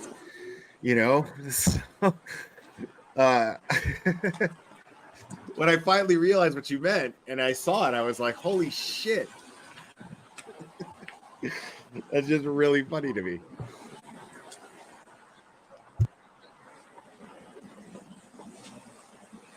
I don't know if I'll stream. I mean, I don't know if I'll stream it live, the Jennifer Coffendoffer thing, but I'm definitely going to stream it.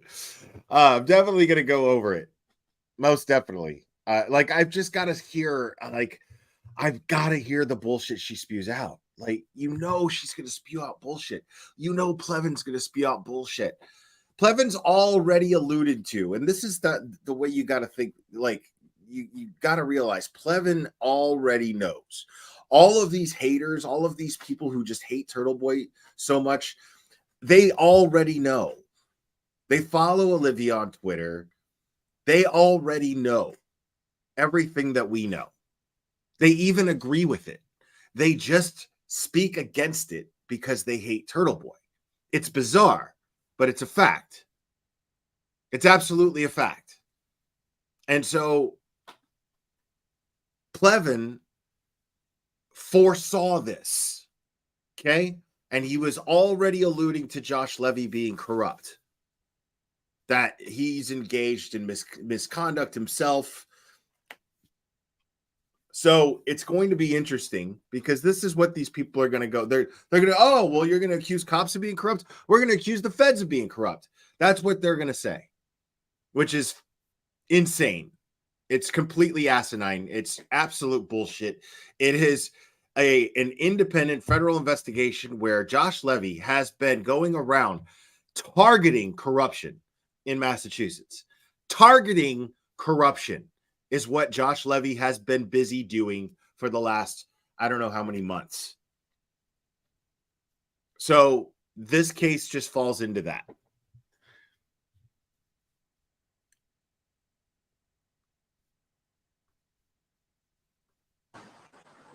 Thank you. Thanks, boss.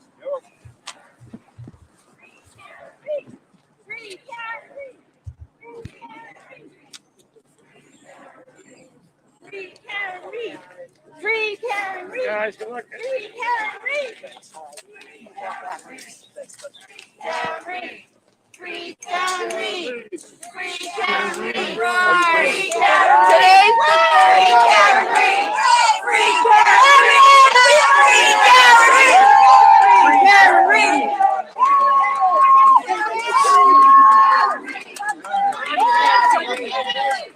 Karen Reed. Free Karen Reed. There's more. Go.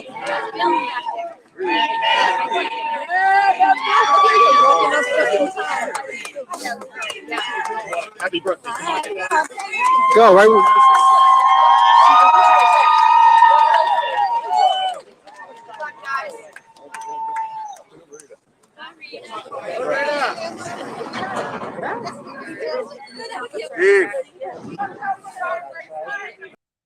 I mean, people.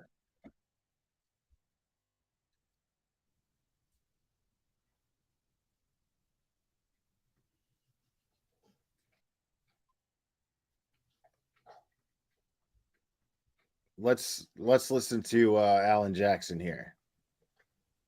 Involved, not Sergeant Lank. Both of the other individuals involved were ultimately arrested by Sergeant Lank. That case went to trial, and both of the individuals were found not guilty of assault. And that's after Michael Lank engaged in fisticuffs with at least one of the men, to the degree that the Canton police officers had to pull him off of the individual. So this is in your memo, and it also is exhibits C through E That's attached right. to your memo. And the reason this comes to a head, and the conflict of interest comes to a head, is because Michael Lank ultimately was the first person. Thank you, Carrie Brienne. Right on. I'm glad you enjoyed it. Appreciate you. To walk into Brian Albert's house. During the course of the grand jury, nobody elicited information from Michael Lank that he had a close personal relationship with the Alberts, that he had in years past come to the Alberts' aid. And yet he was the first person that came into the house. Even the grand jurors were stunned by this and asked, the specific grand jurors asked Michael Lank and asked the Commonwealth, or through the Commonwealth of the witness, why didn't Brian Albert ever even come out of the house? And I think we have the answer. And the answer is because the Albert, specifically Brian Albert, was waiting on a friendly. And they got that friendly through Michael Lank. That was withheld from the grand jury. Sergeant Lank is a longtime childhood friend of the Alberts. The Canton Police Department was conflicted off the case because of those personal and familial relationships that the Alberts have with Canton Police Department. And Sergeant Lank has a history of using his position as a police officer to shield the Alberts from criminal liability. That was never brought out. That's the kind of distortion that Odell talks about. Another broad example or a broad category that I want to discuss briefly deals with Trooper Michael Proctor. The Commonwealth withheld from the grand jury clear. Oh, I was even gonna more say. egregious. I was gonna say. Thursday will be interesting. Thursday being Turtle Boy's hearing. most likely be streaming that. If I can get a hold of it, I'll be streaming it, going over it. Now, the thing about that is, where's Ken Mello? Where's he been? And I gotta say, I hope, I hope that he's now cooperating with the federal investigation. I think that would be fucking poetic. I think that would be absolutely poetic if he's cooperating with the federal investigation, because I do believe that based on what we're seeing here, we're going to see indictments handed down. Like Josh Levy's going to be handing out indictments. I would bet money on it at this point, considering what they're saying that they found. We're talking about framing an innocent woman. We're talking about what they revealed today means that Proctor absolutely planted taillight evidence. This is insane. This is crazy. So buckle up, folks. Oh my goodness. I think we got a super dad. Super dad. I think we got a super dad. Super dad. Super dad. Super dad. Dad, dad, dad, dad, dad. I think we got a super dad.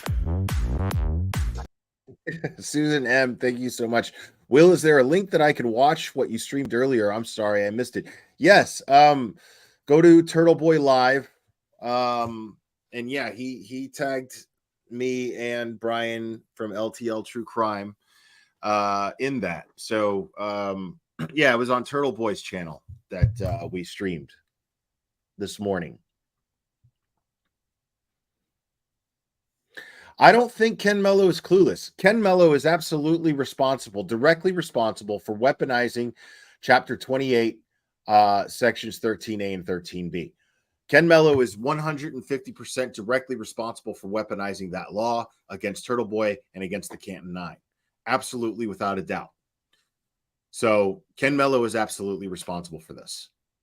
And I do believe that that Ken Mello, I mean, this is the thing. He didn't break the law except by falsifying the charging documents. I mean, because he did. Let's face it. Those are just straight lies. So the thing is the law exists. It's there. He used the law. So the question is, did he weaponize it in an illegal fashion? And I don't know. But, dude, let's face it. This dude was a hired gun by Michael Morrissey. I absolutely, totally feel, I totally am of the opinion that Ken Mello is a hired gun by Michael Morrissey in order to weaponize Turtle Boy.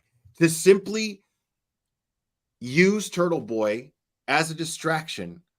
And when you throw his name in there and mention him in Karen Reed's trial or in any Karen Reed hearing, you say Turtle Boy who was in jail. Turtle Boy who was charged with witness intimidation. That sounds nasty. That makes Turtle Boy sound bad. It distracts. If you're stupid and ignorant.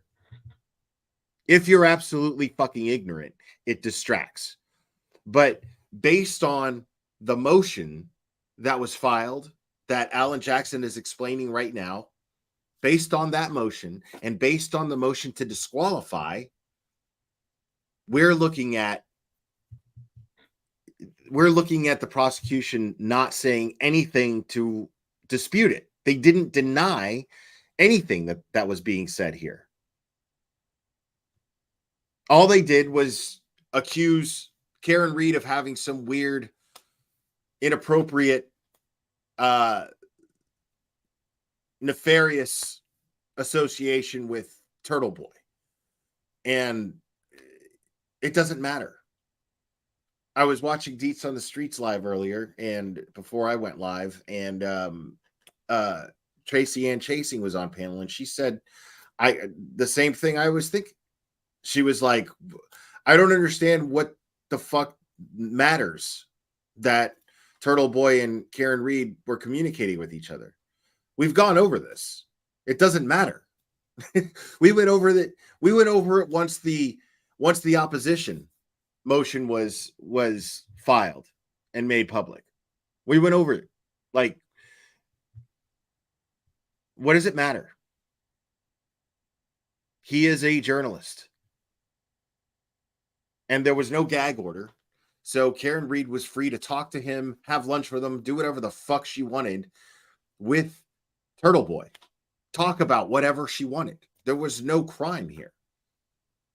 Now, unless you can prove somehow that they said we are going to tamper with jury selection, which I'm sure did not happen, then it doesn't matter. It does not matter at all what Karen Reed and Turtle Boy, how much they talked, if they talked at all.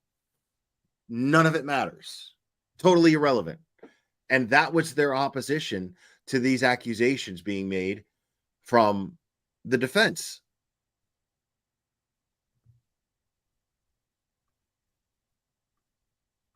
Egregious conflicts of interest as they pertain to Michael Proctor. Sergeant Lenk was aware of this irremediable conflict that Canton Police Department had and that he should have had with the Alberts. So what does he do? He calls in Massachusetts State Police. And who do they send but Michael Proctor? And that's like jumping from the frying pan into the fire. Right. That's the same Michael Proctor who's also years-long close family friends with the Alberts. The Proctors have called the Alberts their, quote, second family. And to that point, now we have benefit of some hindsight. And that's the federal investigation. And don't forget, Jennifer McCabe's phone also shows that she spoke to Michael Proctor on his direct cell phone right after she spoke to 911. Jennifer McCabe spoke to Michael Proctor directly through his cell phone. This is a fact. We have been saying since September 16th, 2022, in lengthy motions that we filed before this court and filed with the Commonwealth, there is a conflict. You're not investigating the conflict. That conflict was never described to the grand jurors. And we've been rebuffed at every single turn. Newly uncovered text messages, but from the feds, reveal that on January 19th, 2022, think about that date, that's 10 days before the incident. January 19th, 2022, Michael Proctor texted his own family members discussing the specifics of having Julie Albert babysit for his toddler child. We should all let that sink in for a second. So, yeah, I understand that. There is a level of closeness that cannot be overstated. Yeah, it's like, but Auntie Bev's response to this is like, you don't need to like, it's like she was defensive immediately. It was weird. But I mean, that is a fucking bombshell. 10 days before the incident, Michael Proctor was asking Julie Albert to babysit his kids. 10 days before the incident. This is incredible.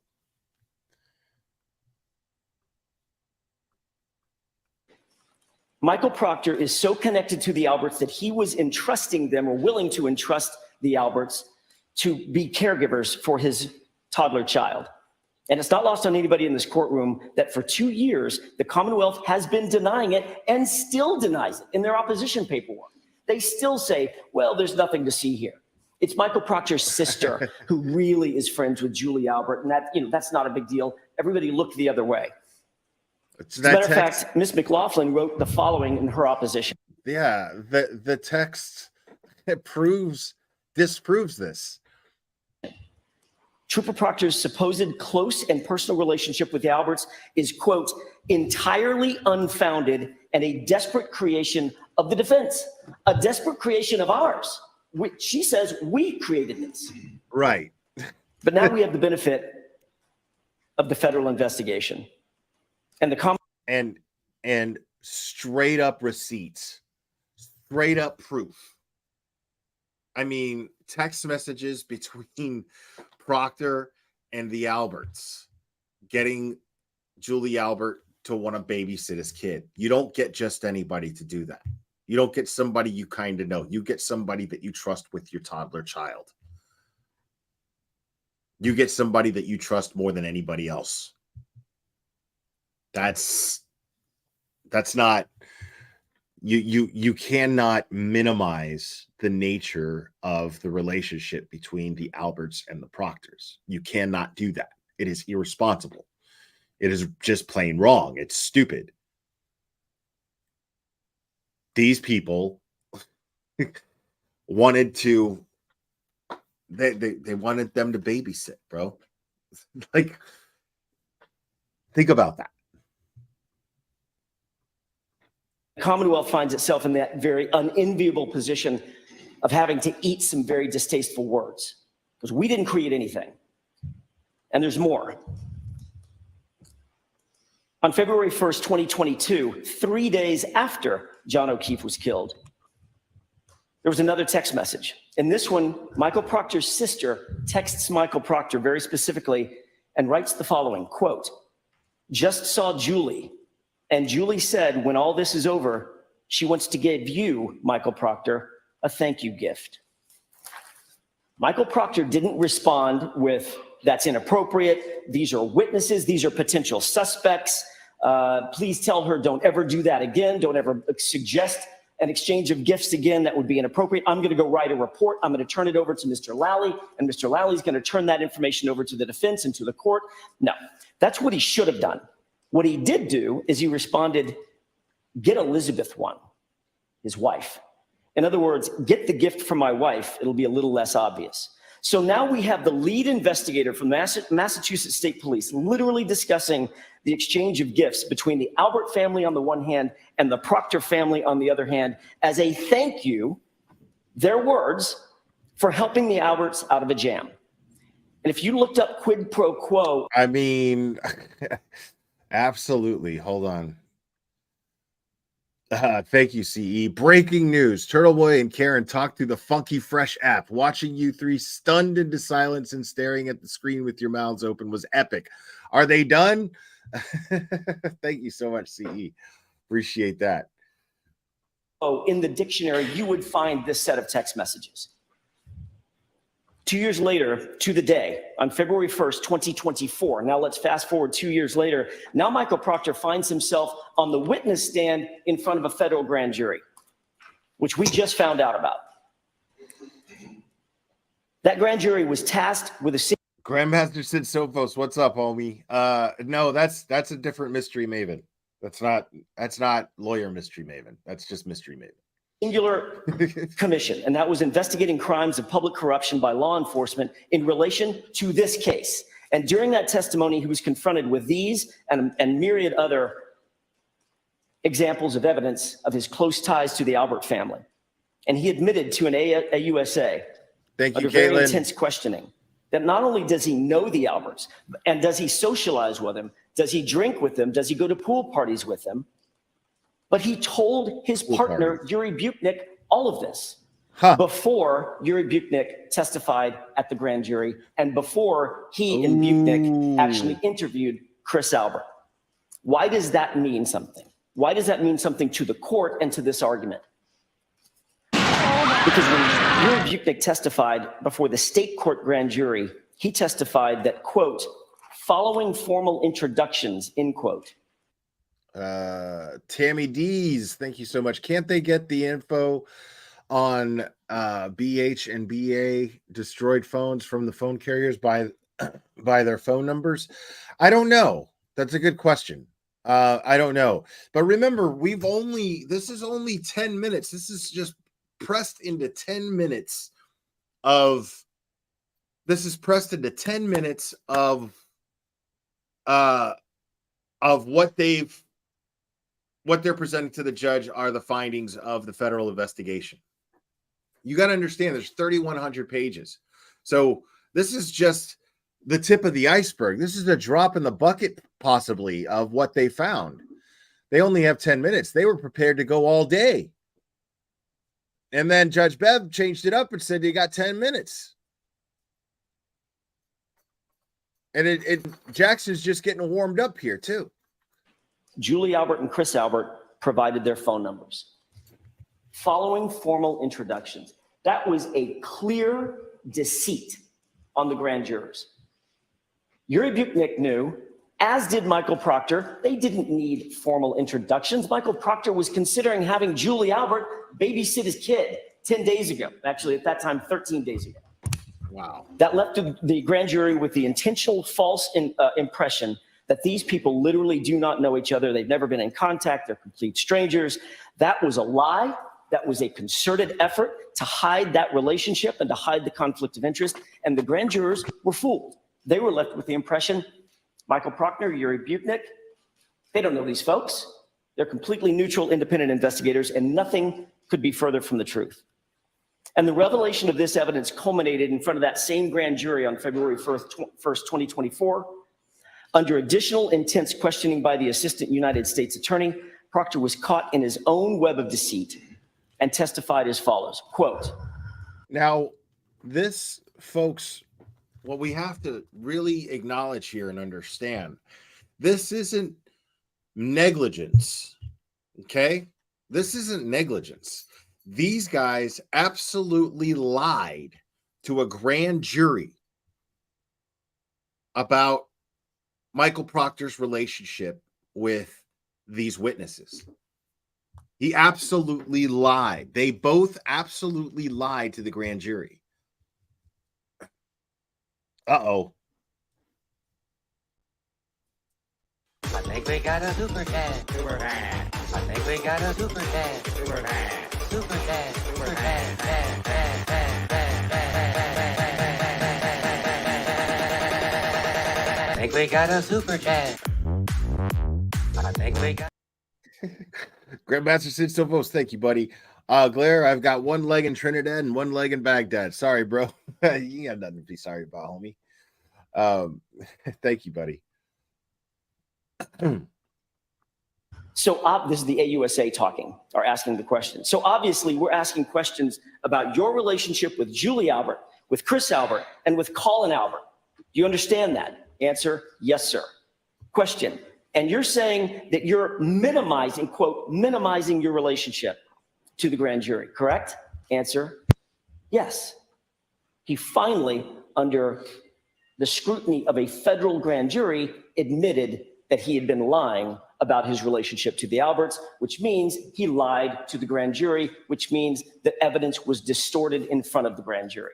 And that is the burden that Odell requires. All right, so your time is up, which includes me interjecting. Do you want 5 more minutes? If I What's up, Pearl? Good to see you. could, if I could implore the court. I'd like you to sort of get to the questions I asked as well. All right, I know you're reciting the evidence that I've read, but so I'll give you 5 more minutes. Go ahead. Thank you. I want to shift gears to another example or another series of examples of evidence that was distorted before the grand jury. And that deals with the use of or the insinuation of Kevin Albert, yet another Albert, at the behest of Michael Proctor. Kevin Albert is a sworn Canton police officer. On day one, the Canton Police Department was completely recused off the case, in no small part because of Kevin Albert and the fact that John O'Keefe's body was found on Kevin Albert's brother's lawn. Yet the evidence that has been disclosed by the federal investigation, which we were not privy to, is that Michael Proctor actually utilized Kevin Albert's services to coordinate with the very witnesses who should have been potentially suspects and certainly should not have been subject to coordination by an Albert, when that's the very person on whose lawn right. John O'Keefe, or his brother's lawn, Total John O'Keefe conflict was of found. interest. I want to turn to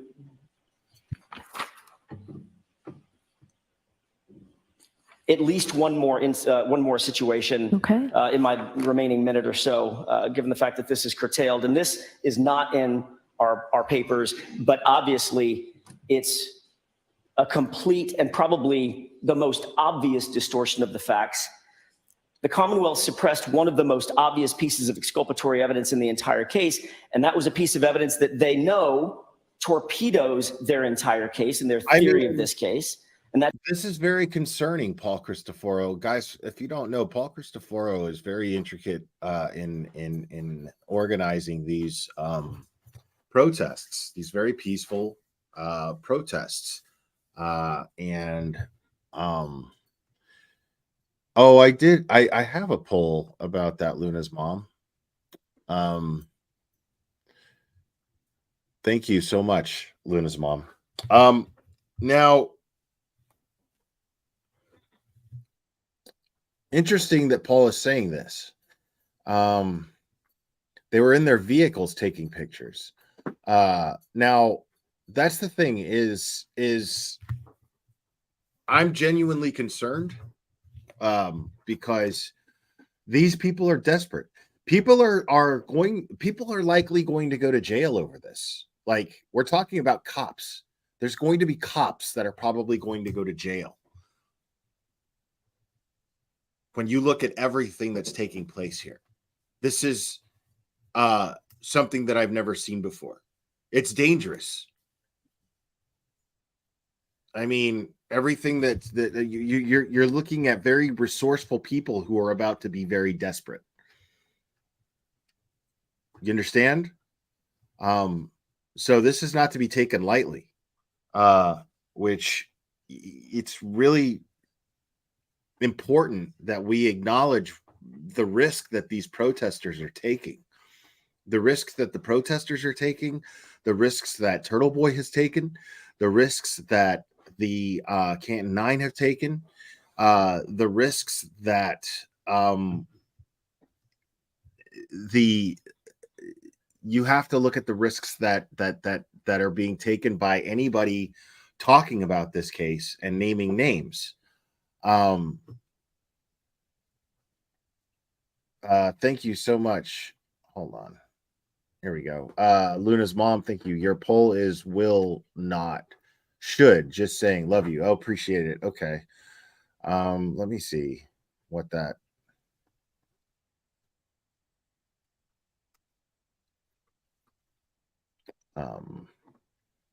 Will Auntie Bev dismiss?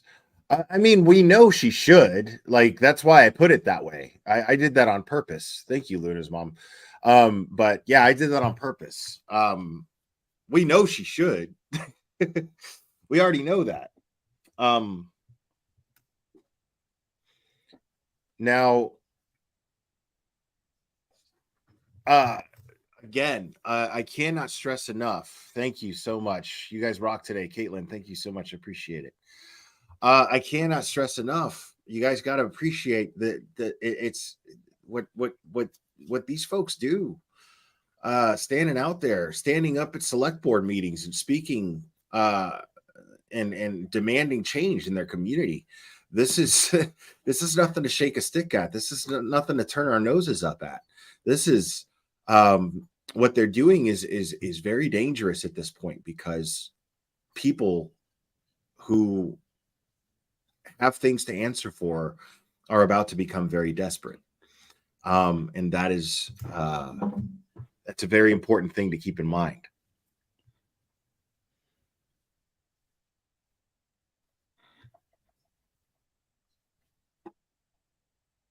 And that's Jennifer McCabe's Google search at 2:27 a.m., how long to die in cold. They had her phone at the time of the grand jury. They had her complete extraction of that phone at the time of the grand jury. They had a Celebrite report, Your Honor, at the time of the grand jury, and yet they did not present this evidence. They claim, oh, well, we didn't have the right version of the Celebrite software. That's on them. That's not our fault. Certainly not Ms. Reed's fault. That's their fault. Right. Get the right software. If you're going to bring this case, do it the right way. They say their argument is, well, we just didn't have the right software, so we didn't have the information. That's not true. They did have the information. It was sitting in her phone. They just didn't do their job in extracting. And And should the Commonwealth once again stand up in some sort of desperate pitch to dispute that time and this critical evidence, the court should note the following.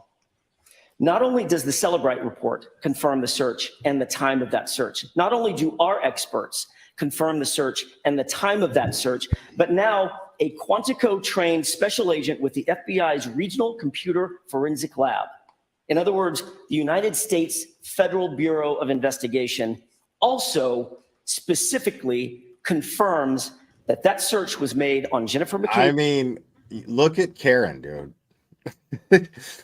Right now, that look on her face, the people who have been just screaming and yelling with pitchforks and torches that she's guilty are hating her right now.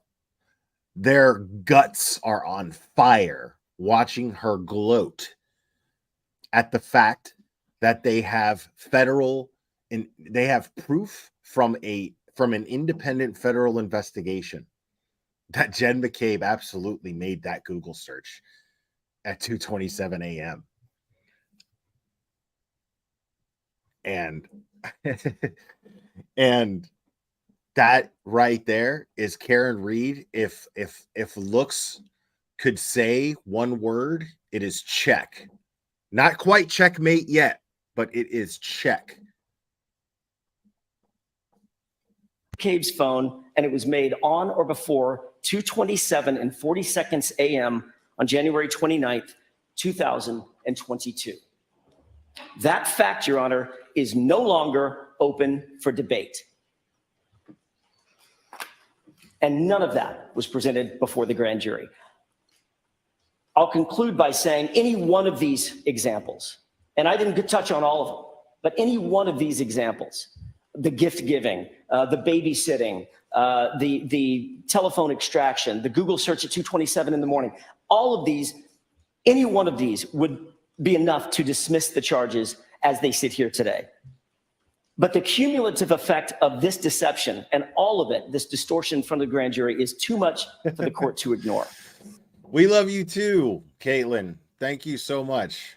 Yeah, Cherry is fucking awesome. I absolutely adore her. The simple fact, Your Honor, is the presentation before by the Commonwealth before the grand jury in the state court action, it just wasn't fair. That's the easiest way to say it. It just didn't give Ms. Read a fair shot. It just didn't. That presentation was packed with lies, known lies by the investigators, and the omissions and the manipulations and deceit by the very people that are supposed to be the ones that we in the community can trust. The ones that are supposed to protect our interests. And the law does not allow this sort of conduct to go unchecked. When the remedy, when this sort of travesty of justice occurs, is established by this state's Supreme Judicial Court, and that is dismissal of the indictment in its entirety.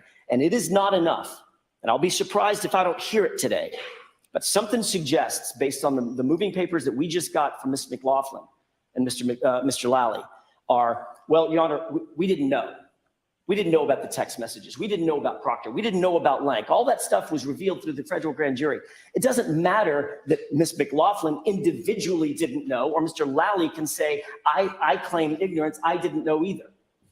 It's enough that an arm of their institution, law enforcement, they knew. And that was their job to tell the truth. That was their job not to fool or distort the Commonwealth. I'm sorry, the grand jurors.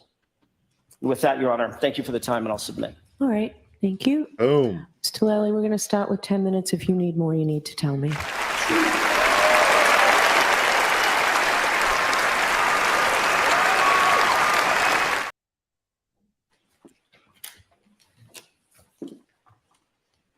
Get the fuck out! And thank you, Your Honor. No, I think 10 minutes should be fine. I know the court has taken painstaking detail to go through all the material that's submitted, so I'll be as brief as I can. Essentially, the defendant, as the court is aware, doesn't challenge the grand jury presentation on the McCarthy grounds or probable cause standard.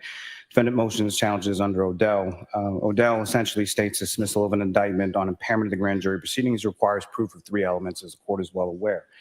One, that the Commonwealth knowingly or recklessly presented false or deceptive evidence to the grand jury. Secondly, that the evidence was presented for the purpose of obtaining an indictment.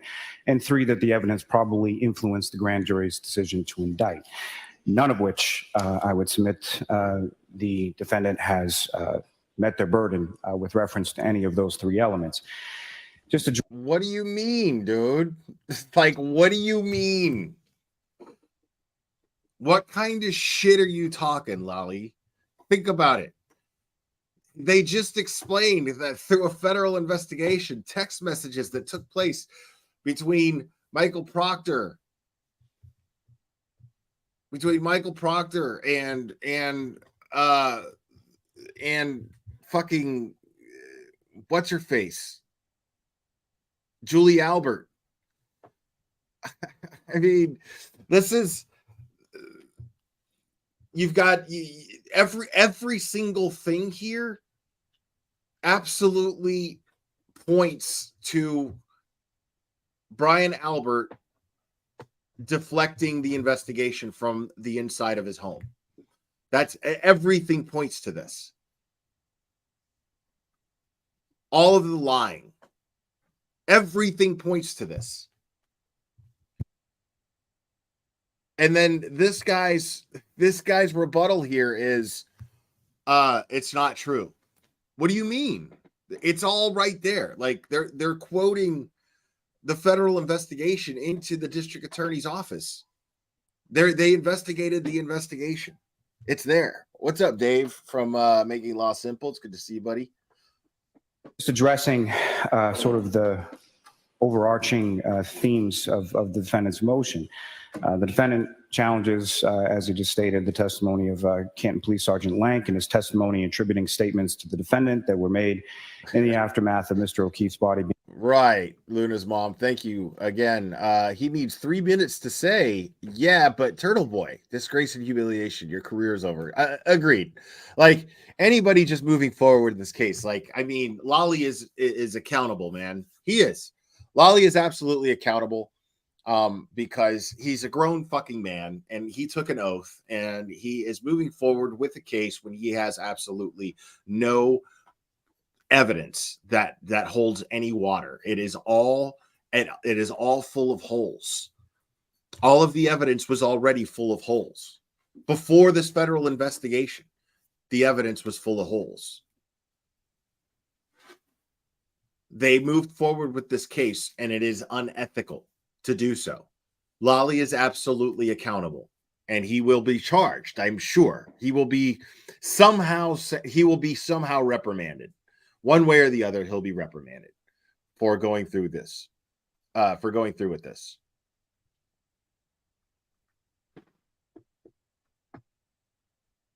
Body being discovered in a purported deception of Sergeant Lank's relationship with the Albert family.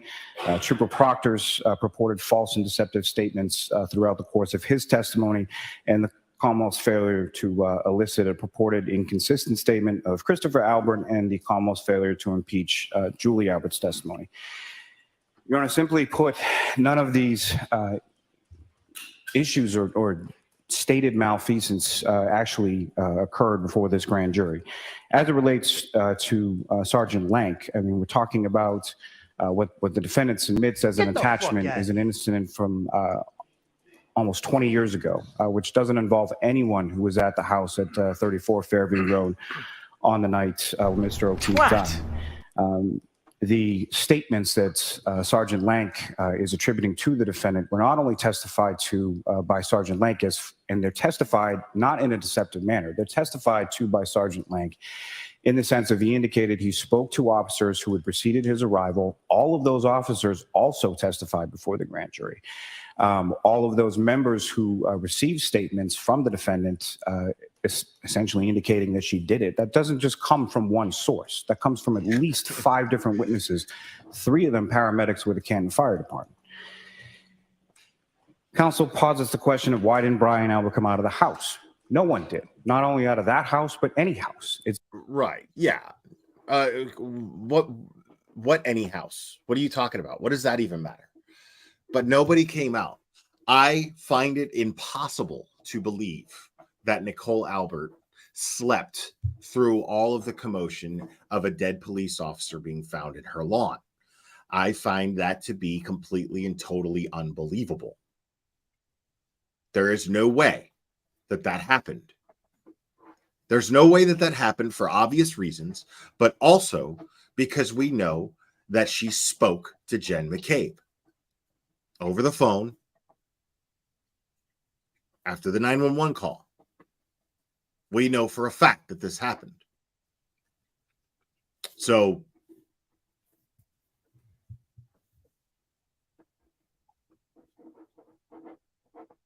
it's clearly visible in the grand jury exhibits. You have the cruiser camera footage from Officer Saraf, as far as no one else in the neighborhood coming out of the house, as well as testimony from a number of different witnesses that were there and present on that morning in the dark, in a blizzard at the time that Mr. O'Keefe is found. Counsel wants to say that the Commonwealth is asking the court or everybody to sort of look the other way when it comes to these things. What I would submit is that's exactly what the defendant is doing. Look the other way, defense by obfuscation. It's essentially, it's a 3-card monte trick, card trick. Okay, no. See, the prosecution is, I mean, he thinks that we're stupid. That's what annoys me about Lolly the most, is he thinks that we're stupid. Michael Morrissey thinks we're all stupid. That's what annoys me the most, because it's actually them that are playing the game of misdirection. It's actually them doing that, because we already know the circumstances in the Turtle Boy situation. We already know all of the circumstances in that. Turtle Boy is absolutely a distraction. Locking him up was designed to be a distraction. So this is this is what he's going to end up saying here. He's going to build it up and say, no, the defense is playing the game of misdirection right before he brings up Turtle Boy. It's fascinating, but it's not. I mean, it's too obvious. Again, Lolly, Michael Morrissey, they think that we're all stupid.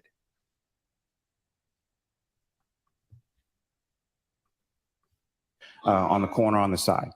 Look at all of this. Look at this relationship. Look at that relationship. Conflating these relationships, sort of the distortion that I would say between what exists in social media realm and what exists in reality. That if you know someone, that automatically means that you're best friends with them, every single one of their siblings, every single person that they've ever met or socialized with. One social interaction, transforms into a long-standing 20-year relationship. All of those things. What the defense is obfuscating from is the overwhelming evidence that was presented to this grand jury from a multitude of sources, 42 separate witnesses, 56 exhibits, over 1,400 pages of transcripts, which clearly demonstrate and indicate that the defendant, Karen Read, killed John O'Keefe. No, that's the problem. That's exactly the problem, is those things do not demonstrate that Karen Read killed John O'Keefe. Everything that you're saying in there that demonstrates that has doubt, carries with it doubt. You cannot present that to a jury. That's the reason why we're all here. That's the reason why we're all here, is that stuff, all of that stuff, none of it demonstrates Karen Read's guilt. It demonstrates you saying that she's guilty, but everything, again, it's riddled with holes.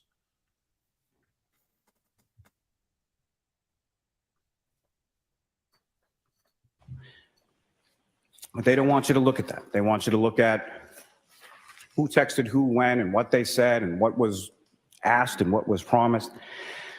In reviewing the materials provided by the U.S. Attorney's Office, a couple things that I would note is, number one, they have no idea how much of a percentage of the totality of the federal materials we have. I don't know if we have 5%, 50%, 90%. I have no idea. The other part that's confounding is that it appears that these materials from the state prosecution were provided to the U.S. Attorney's Office by Mr. Yannetti, or by the defendant, or by defense counsel. And again, what I don't know is how much of a percentage of the total discovery from the state case was actually given and provided to the U.S. Attorney's Office in which to conduct their investigation. But it's clear from the investigation that they extensively investigated the facts and circumstances that led to Mr. O'Keefe's death. But they didn't, though. In sum, what I would Except submit, they just as didn't. Ms. McLaughlin stated on the last date, that these materials are largely consistent with the Commonwealth's theory of the case. There is no suggestion of a third-party culprit, no suggestion of cover-up of evidence, no suggestion from the 13 civilians' witnesses' testimony that we've received or transcripts of that testimony. See, we see this a lot, folks. We see this a lot. Like, he's saying these things as if saying them out loud makes them true. When all you have to do is just look at anything. I mean, you just look at anything. Everything that the defense is saying can absolutely be verified. We've been saying this shit. We've been saying these things. Not just in theory, because we saw evidence of it. All that's happened here is that we all just got vindicated and we all just got validated by the U.S. Attorney's Office. Everything that we've all been saying, everything Turtle Boy's been saying, everything that Turtle Boy uncovered, that is, I mean, it was validated by the federal investigation, which is what we were waiting for. And so Lally's defense against this motion to dismiss is just saying things out loud as if they're true when these things are already disproven, which is fascinating. Because like any of us with brains are listening to Lally and go, wrong, wrong. This has been a railroad job from the beginning.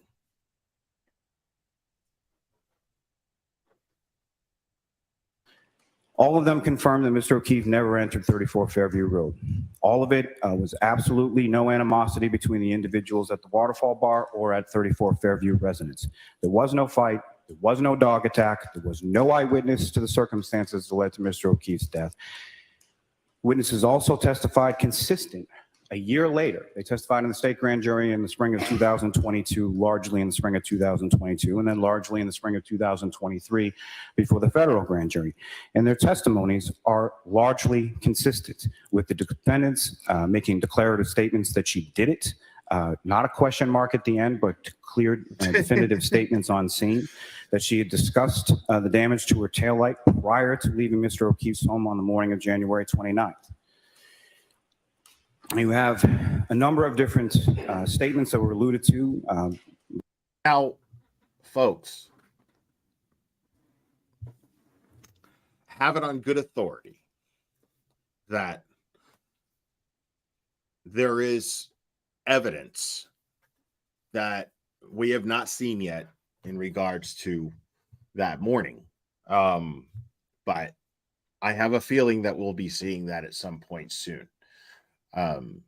But yeah, there's definitely something that is, I'm sure, is going to come out at some point. By Mr. Jackson in regard to texts between from Trooper Proctor's phone. Of note, there are no text messages between Trooper Proctor's phone and Julie Albert's phone, except for two no-content text messages, one from June 21st, 2020, and one from September 1st of 2020. There is a discussion between Trooper Proctor and his sister because Julie Albert had provided childcare in a pinch on several occasions for Trooper Proctor's sister. Trooper Proctor also testified that Julie Albert never did that for him, never watched his kids, never had looked after his children. That essentially never happened. Lastly, we get to the Google search, and I would agree with counsel in the sense that it's really no longer open for debate. But I'm not really sure why we're still even talking about this or why this is still a topic that they're pushing. Essentially, what we have is Yes, what counsel mentions is there is one expert who was given 2 extractions, presumably provided by defense counsel, that indicates from that particular FBI expert that the searches were done at 2-something in the morning. What counsel neglects to sort of raise and stress with the court is that there's a separate, and I forget exactly what it stands for, but an RCFL analysis of the phone in which through both Axiom and through Celebrite, and the conclusion of that expert is that the searches occurred when Ms. McCabe testified they occurred because the defendant asked her to conduct those searches at 6:23 and 6:24 in the morning. Really, the argument stops at the point of it's not, we didn't do our job to get us out. The Celebrite version that shows that information did not exist at the time of the grand jury. So I'm not really sure how the Commonwealth is supposed to run something through a Celebrite version that isn't in existence at the time the grand jury is conducted. It's a subsequent version in which their expert, Mr. Green, finds these. Okay, hold on. I got to hear that one more time. Really, the argument stops at the point of it's not, we didn't do our job to get us out. The Celebrite version that shows that information did not exist at the time of the grand jury. So I'm not really sure how the Commonwealth is supposed to run something through a Celebrite version that isn't in existence at the time the grand jury is conducted. So the Celebrite just wasn't in existence? That's your excuse? I mean, it doesn't make sense that this guy would even argue that.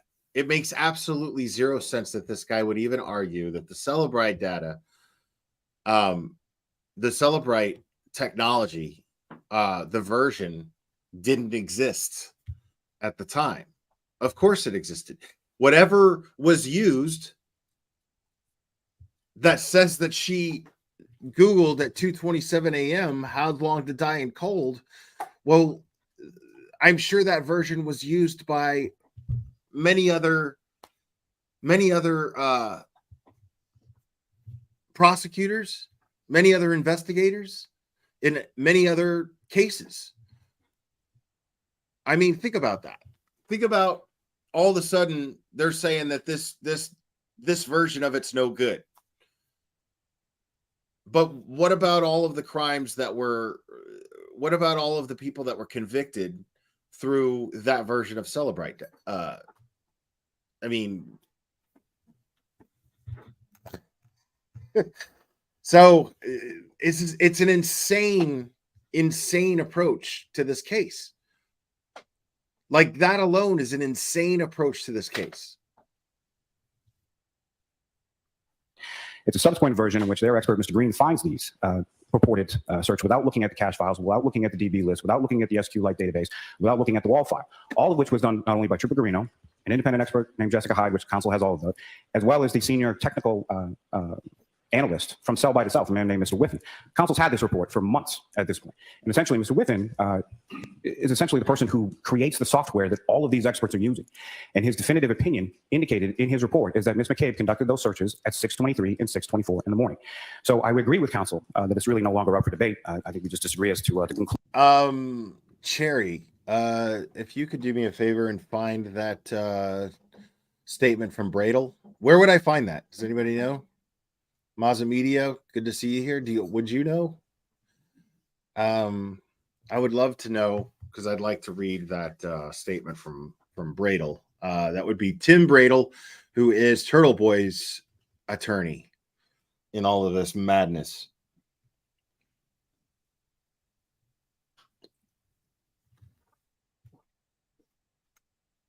Yeah, where is that statement?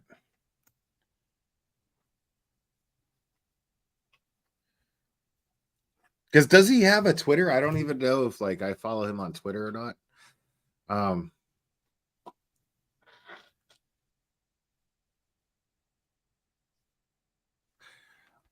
We'll just keep listening while we find that Conclusions of that. But based on the totality of the evidence and what I would submit as the overwhelming evidence that was presented to this grand jury, all of the sort of individual parsing of stated malfeasance simply doesn't even come close to sustaining the burden under Odell. And for that reason, I would ask that the court deny the motion to dismiss. Okay. Do you want a few minutes, Mr. Jackson, to respond? Very briefly. Okay. First of all,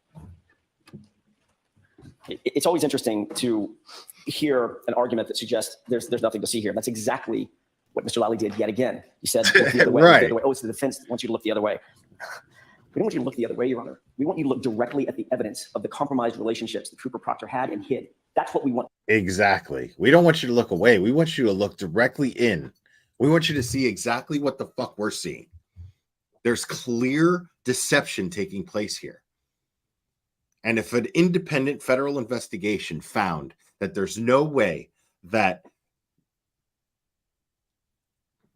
Karen Reed's SUV hit John O'Keefe, much less killed him, if this is what their independent federal investigation found, you have to dismiss these charges.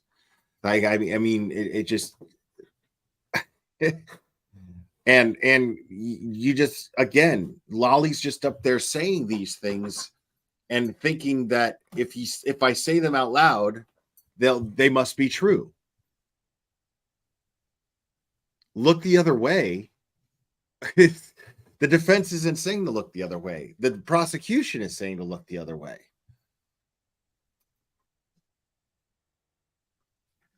We want the court to look at. He suggests, oh, well, there's just a couple of text messages. It's no big deal. The fact is, Your Honor, she really hit him. She really hit him with the car. Let's remember, she really hit him. And these text messages, they mean nothing. We're talking about the integrity of a sitting grand jury and the presentation before that grand jury. What Mr. Lally now has in his possession, but he didn't mention, now that he says, oh, well, she killed him. Let's just get on with it. She killed him. He's already tried and convicted her in his mind and tried to do it in this courtroom. Doesn't quite work that way. Now Mr. Lally has in his possession another thing from the feds that we didn't have access to. The federal investigators hired, independent of us, we had no idea, and independent of the Commonwealth, hired a professional reconstructionist, 3 PhDs, to look into exactly this issue. Did Karen Reed's car, did her SUV make contact with John O'Keefe? And their conclusion to a person was his injuries were inconsistent with the damage on the car. The damage on the car was inconsistent with having made contact with John O'Keefe's body. In other words, the car didn't hit him, and he wasn't hit by the car. Period. Full stop. That's their independent expert, not ours, not somebody on our payroll like Mr. Whiffen or one of their experts or Trooper Guarino, who's an arm of the agency. This is an independent federal government witness or series of witnesses who say unequivocally that car did not hit John O'Keefe, and John O'Keefe was not hit by that car. But he didn't mention that. Second, he argued that the texts were not, these aren't texts between Julie Albert and Michael Proctor. These are texts between. So, I mean, people, an independent expert for the FBI with 3 PhDs concluded that there is no way that Karen Reed's car hit John O'Keefe. There's just no way. The injuries are inconsistent. This is what we've all been saying. This is John O'Keefe, Karen Reed 101 is the injuries are inconsistent. They're just not consistent with being hit by a car. We've been saying this. This is Occam's razor. The simplest answer is usually the correct one. And that's what we've been saying. Immediately. Wait a minute. No injuries to the lower body? 2 black eyes? Doesn't make sense. The arm will look like bite marks.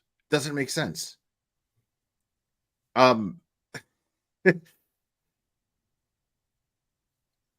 So let me pull this up real quick. This is the statement from attorney Tim Bradel.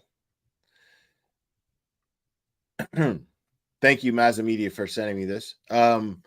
Statement from attorney Timothy J. Bradel, counsel for Aidan Carney for immediate release. Based on the revelations by attorneys Yannetti and Jackson in the case today, it appears to me that the dam is breaking in the Karen Reed prosecution. The DA is about to be swamped by reason, logic, justice, and evidence.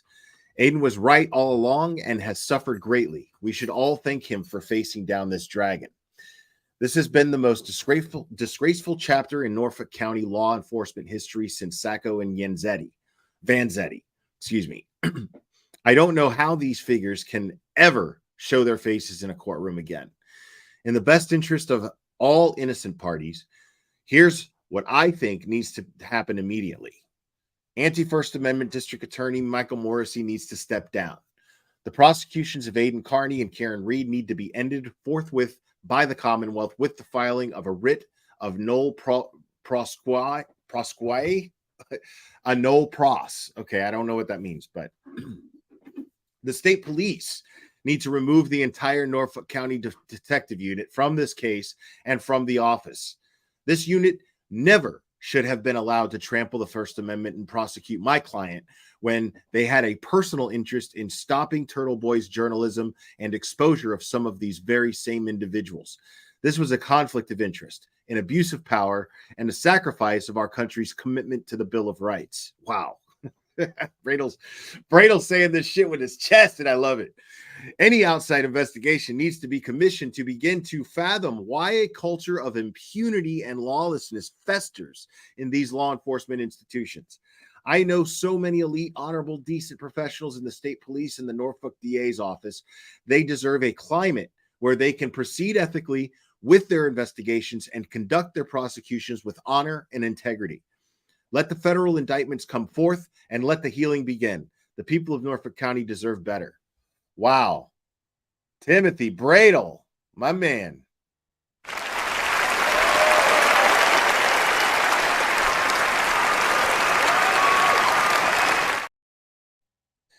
That was absolutely fantastic. Absolutely fantastic.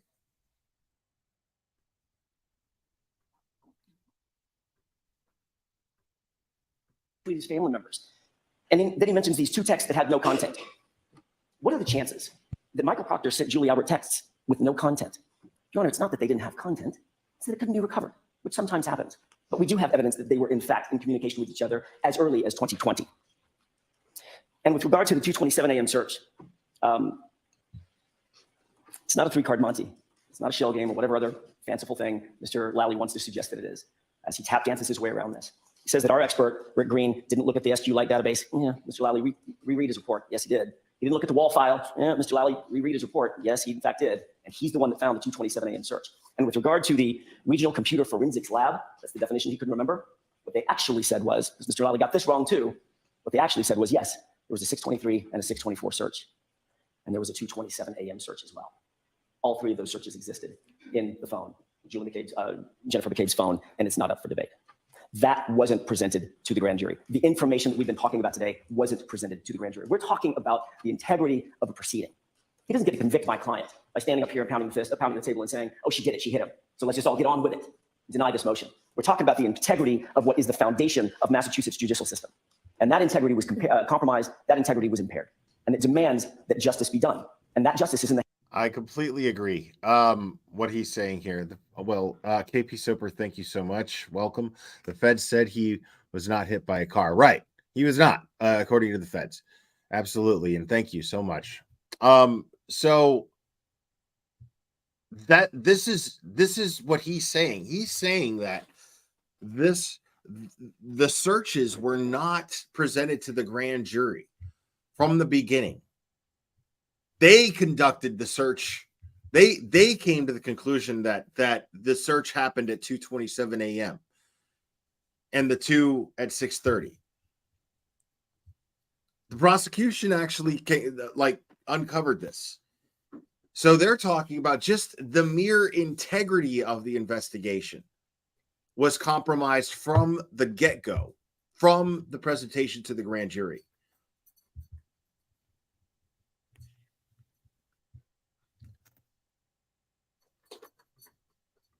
is in the hands of this court. We ask this court to do what the evidence dictates, do what the law dictates, and that is dismiss this indictment. That is the only way justice will be found in this case. Thank you. All right. Thank you very much.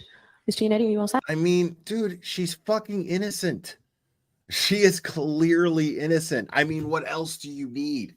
You have the feds who conducted their own independent investigation that have come to this conclusion that Karen Reed did not hit John O'Keefe with her car. An independent specialist with 3 PhDs came to this conclusion.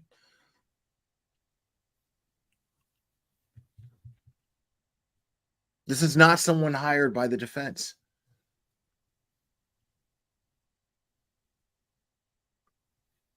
Let me see if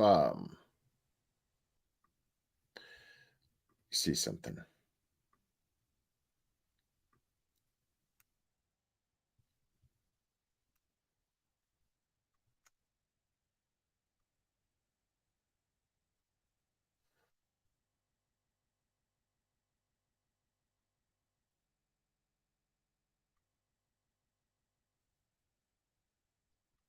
I want to catch this for when they do the Hearing none, all in favor? Aye. and make sure to sub up to Mr. Chair, the vendor Young warrant Jerks total for the week of 2/16, here 2024 real quick. is $1,876,587.56. Guys, do me a And favor payroll and warrant click total on for this the week of link and then 2/16, give this video a 2024, like, please. $301,804.51. The vendor warrant total for the week of 2/23/24 is $1,431,212.84.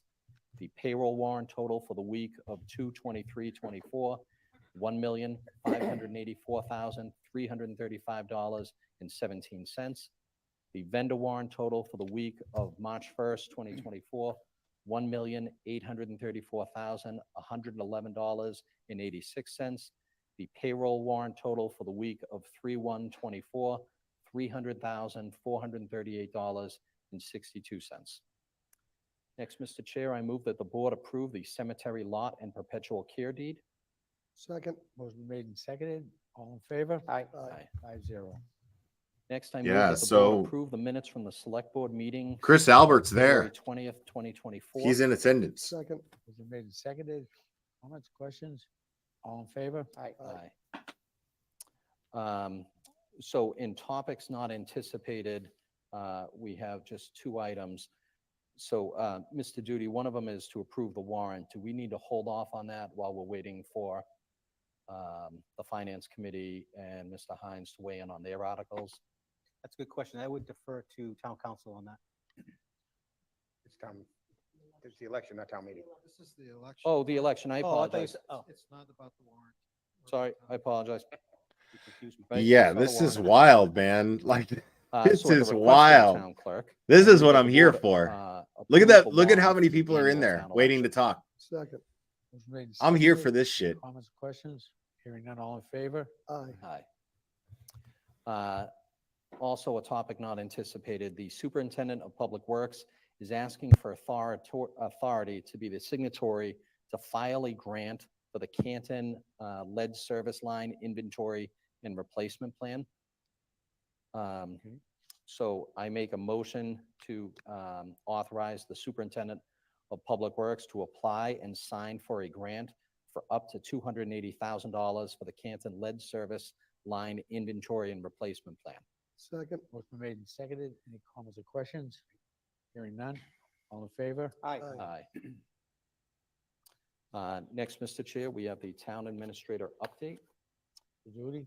Yep, not, just one item tonight, Mr. Chair, for the board's information, the Human Resource Director for the town has scheduled supervisory training for departments for their assistants. So this would be for the next level below the department head.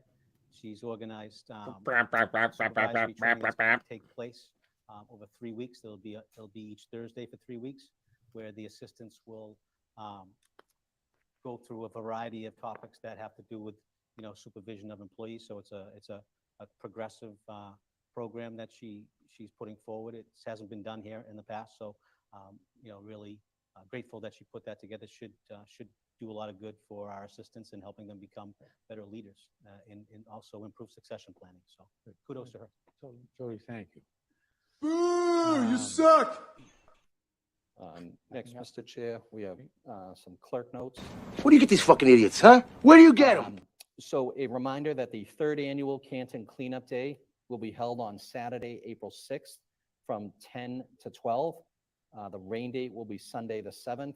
People interested in volunteering should visit the website keepcantonbeautiful.org. The Canton Library will be hosting a vibrant Persian New Year celebration on March 23rd at 11 a.m. All are welcome, but this event is tailored more towards children. Oh shit, I'm sorry. The Canton Heritage Festival is coming soon to the Paul Revere Heritage Site. The date will be May 18th, and more details will be coming soon. I suggest that you come and see Legally Blonde, the musical, at Canton High School this coming weekend. Tickets are still available for shows on Friday, Saturday night, and Sunday afternoon, but they are going fast. And just on behalf of the Select Board, congrats to all of our student athletes at CHS who made it into the playoffs. It was a great season for all of those teams. Hey, what's going on over there, Thanks, Chris Mr. Chair. Albert? The select board will hold Too its much next chicken meeting Pam. on Tuesday, March 19th, 2024 at 7 p.m. Too in the much chicken Fowler Meeting Pam. Room, Memorial Hall, 801 Washington Street. That's it. With that, So, public comments. next to public. Public section, comments. Getting to remind people that this is,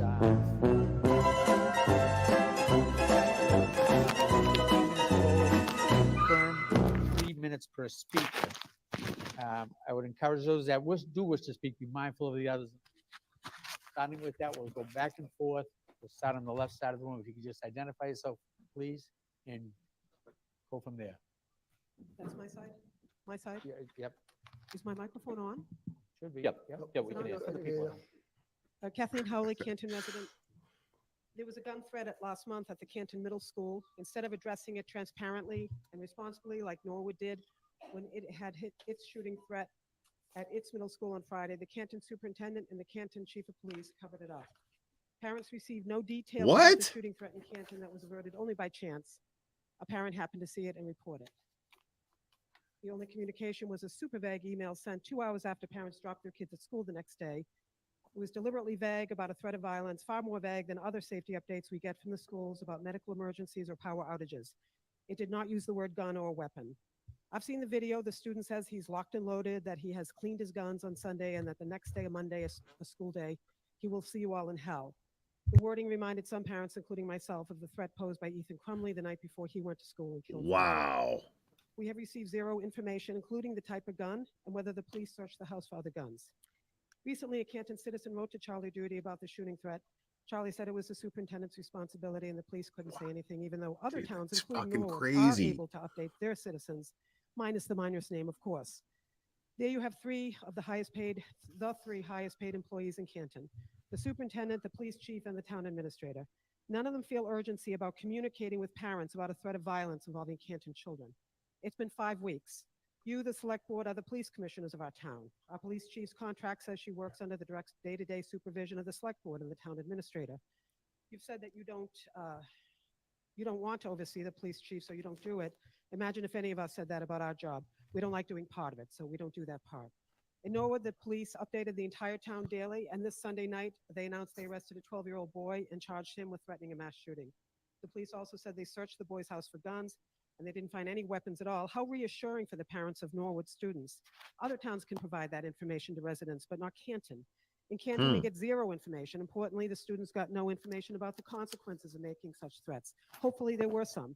Without consequences, there's no deterrence. Two Wow. middle schools, 6 miles apart. Canton swept the threat under the rug. That's not a way to ensure future safety. I Nice. suggest you step up and inform residents of the facts before asking us in May to approve $56 million for the school and more than $6 million to fund the police. We are at a dangerous moment. The Canton police are being investigated by the DOJ and the FBI. In a court hearing today, we learned the FBI has concluded definitively that the murdered police officer was not hit by a vehicle. In other words, telling us that he did not hit him according to the FBI. Another black eye for our police. Any town leader who cannot act responsibly in this moment needs to step aside or be put on leave and let someone else perform their duties, especially when it comes to the safety of our children. Thank you. There you go. Nice.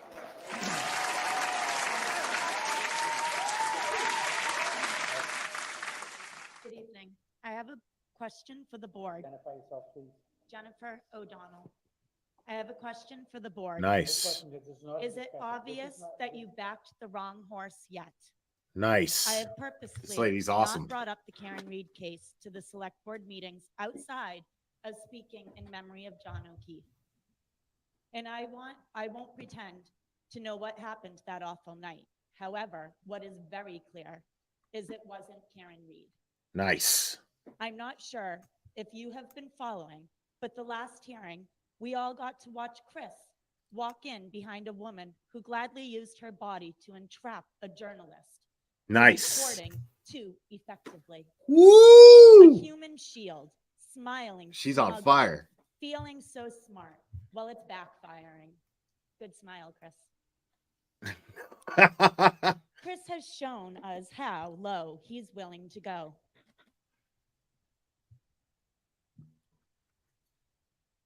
I believe the court was told she is family. Chris has taken to using people as collateral now, bending and twisting the laws and rules to his own needs. Chris Albert, you and the Commonwealth brought the circus to our town. You and your bad judgment call after bad judgment call are the reason so many keep showing up. It's that simple. You are the sideshow. You claim to be a scared witness. You're not scared, Chris. This is a game to you. Don't know what happened that night, but we do know what's happened ever since. And you continue to abuse the seat that you sit in. Woo! Our resources as a town and a state. Get for 'em. Personal protection, including using us as your human shield. Get 'em. You weren't scared when you singled me out at the courthouse, Chris. I stood in silence, exercising my First Amendment. Holding this sign here. It's been the same sign that I've held ever since September. Get 'em. Would I be using that? You asked me as you cocked your little head, Woo! would you be using this as your school committee campaign? No, Chris, because until you singled me out, I was able to keep these two completely separate. Woo! I have this sign from the start. We have Meatball Morrissey and Corrupt Proctor, infamous solo cups, and a killer playlist. Nothing scary, nothing Adam. bullying, nothing about you, nothing about anyone else in this town.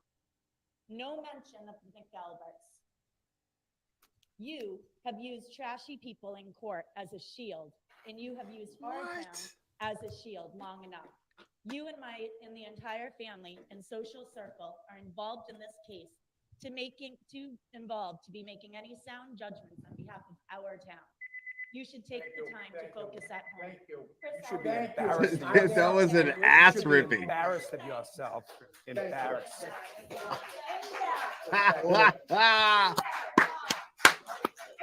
Yo. Yo.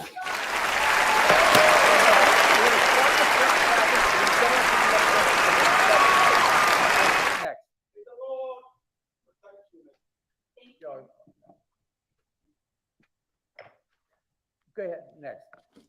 Kristen Anderson. Good evening. As members of the board, you work for me, a random citizen. One of my expectations is to conduct yourself in a professional manner, especially when out in public. You are representing this town.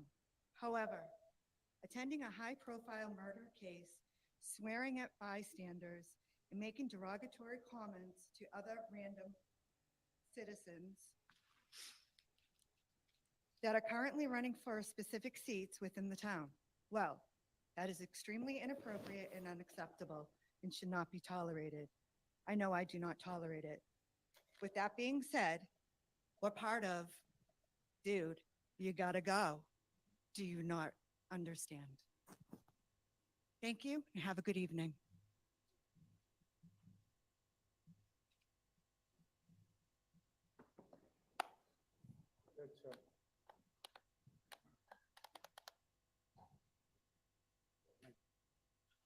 Paul McAuliffe. He said, what part of dude you gotta go ain't you getting, homie? Integrity, transparency, accountability, and leadership with profanity-laced rhetoric by an individual running for a school committee position. I'll start by acknowledging that when Mrs. Schuman was here and read the letter in front of the board, it was obvious that it had its intended effect. She was upset and shaking. You don't have a heart if you didn't feel for her. The origin of the letter was never actually determined, but nobody questioned its impact on Ms. Schuman. And I think we can all agree that nobody should ever be made to feel that way. That being said, about 2 months ago, I myself received a communication from the individual in the running for school committee reading the following. Do you really want me He's to good, focus Team on Brittany. you? Thanks for asking. Do you really want me to dig and find out your connection to the corruption? I've never done a thing to you, or she names a citizen who I have no personal affiliation with. This is my only suggestion, and I said the same to this unnamed citizen.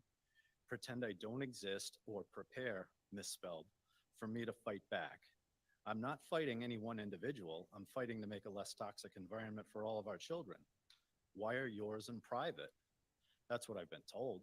We have such great schools. Who's paying for the private school? I haven't wasted my time looking into you.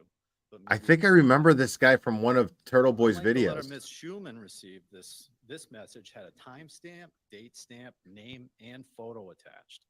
What I have to say to this person is go ahead and dig, whatever the hell that means. I can tell you what you'll find. You'll find me probably laughing at something inappropriate or making a comment on social media that's maybe unpopular in your circle. You know what that means? It means I have a personality and that I'm flawed, just like you, just like every other person in this room. And Right, Mazza Media. I remember. Even though I'm nothing special, maybe you'll just ruin me forever. Wouldn't that be wonderful? Good for you. But in the meantime, while you try and dredge up something damning that'll cripple my reputation, I encourage you to take your own advice and instead pretend I don't exist. Don't talk about my kids anymore, ever. And don't threaten me. In fact, maybe rethink your entire approach on how you address people that think differently than you, especially if you're trying to secure their vote to help. What the fuck are you talking about? This way. Thank you. I am not going to allow any confrontation. I am not going to allow any confrontations. Thank you. Excuse me, I'm going to ask you to This is wild. This is heated as fuck. Mark Grossman, Meadows Ave. And this is the last one? Yep. Yep. Yeah, go ahead, Mr. Gross. We just, first of all, everyone's respectful when you speak and you're not, you're not the same. That was rude. This way, this way. No offense, but I you find are it a deplorable and stupid utterly asshole. unfair for individuals who think they know the facts to issue a blanket denunciation of the town's police force, all of whom are decent, hardworking, respectful officers. To insinuate these officers are corrupt, officers that have grown up there and have families here would risk their pension, everything they've worked for in their career is insulting. I've grown up with numerous of them and know them and their families personally, and to question their character is wrong. We are fortunate to have a great police department. I just want to say to the people that are here that from out of town, I mean, there's really no, This way.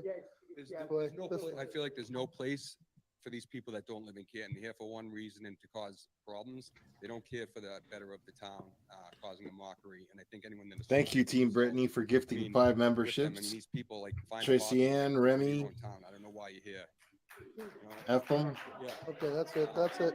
Enough. Sit down. MB, I'm going to ask you to That's sit it. down. and Hurt Locker. Thank you. I'm going to Welcome. ask you to sit down or leave. Do not make a comment. Stretching his legs. There's people coming here, oh, my glasses, dressed up as a clown. I mean, it's ridiculous that I just feel like this is, we should be concentrating. There's enough going on in Canton, and we should focus on the issues. Thank you. Thank you. This is heated as fuck. Motion to adjourn. Motion to adjourn. But that hasn't been Motion- 15 we have minutes. 15 minutes. It hasn't been 15 minutes. 15 minutes. 3 minutes apiece. We have a motion to adjourn. Fuck, there was still 6 minutes left. Second. We have a motion. No, let the Motion to people adjourn. talk, man. Let these people talk. Second. Motion made The buzzer second. only All in went. The favor? buzzer went Aye. off twice. How is that possible? Thank you. Boo. You fucking Just 3 more assholes. minutes. 5. Motion been adjourned. 5. It doesn't say 5 speakers. It says 15 minutes. You guys not understand that? Don't think that people don't see what the hell's going on here. Get them. Let them know. I love this.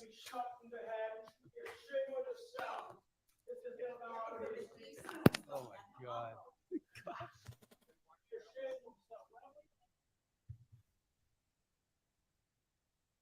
Wow, dude. That was fucking heated, dude.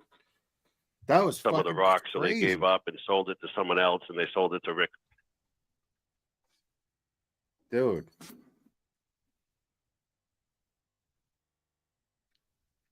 Man, that shit, yo. I can't. My heart goes out to you locals, man. My heart really goes out to you guys, man. Like it's fucking crazy what you're living with right now. You guys are fucking amazing. Like standing up, composing yourselves. As long as you stay cool, man, like I feel weird telling you this because like I'm not there, man. I'm not going through this the way you guys are. So it's like, man, but in theory, it just keep your cool, keep handling this the way you've been handling it. Now is when it's crucial. Now is when it's crucial where you maintain being peaceful.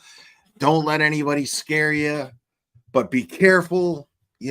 I mean, again, like I said, people, you got to understand that there is absolutely now this has gotten to a point which we knew would happen, but it's now gotten to a point to where there are some very powerful people who are now very desperate.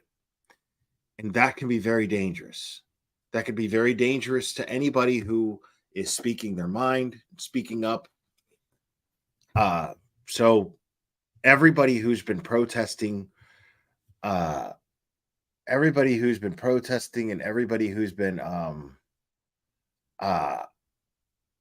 doing everything that they've been doing, these folks are putting themselves at risk. Make no mistake about that.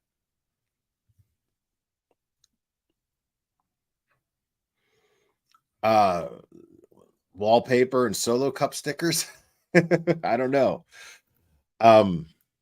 Yeah. This is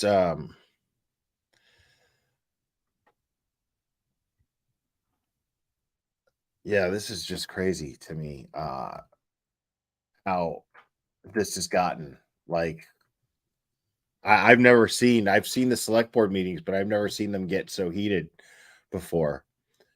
I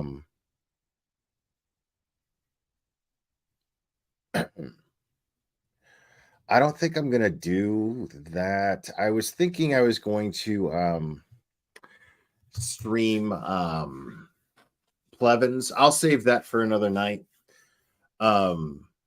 But and yeah, I'm gonna definitely stream the Coffindoffer thing. I'm just dying to know what kind of nonsense she's gonna spew out. You know what I mean?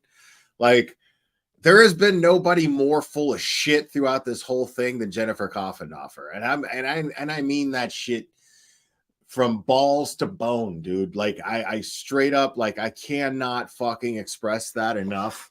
That Coffindoffer has proven to be the most full of shit person to speak up about this case. So I'm fascinated at this point to see what she's going to say. And we know Plevin's probably going to go the route that the feds are dirty. I mean, again, I want to know, Jennifer Coffindoffer, I want to know how you know about Chloe, the dog. I want to know how you know so much, and you're the only one to know so much. Because I just can't believe that she's so stupid. You know what I mean? Like she comes off as totally stupid. I just say she's full of shit. Because she comes off like she's stupid, but she's not. Like, I think that somebody, she's very close to people involved in this investigation. I absolutely believe that at this point. It's just my opinion. But I mean, to just straight up make up lies and post them. I mean, straight up slander against Turtle Boy in a fit of anger because of what happened today in court in Karen Reed's hearing was very telling. It's very, very telling. So, I wonder, like, what good she thinks is going to come from blasting all of these lies about Turtle Boy, because by doing that, she comes off as totally unhinged. If she's just blasting lies all over her Twitter about Turtle Boy, which he read out loud while we were live on his channel earlier today, this morning, there was something about that was, I mean, is she trying to get sued? I mean, she's Totally Unhinged. Team Brittany gifted another 5 memberships. Thank you so much, Team Brittany. Jay Adams, Colleen Trish, John Managle, Carlene, Lauren. Welcome, guys. Thank you again, Team Brittany. Appreciate it. Yeah, this I think that Jennifer Coffenoffer, how does she know so much with so much fucking confidence what happened to Chloe, and she's the only one? Why is she the only one who knows this stuff? How stupid does she think we all are? That's what I want to know.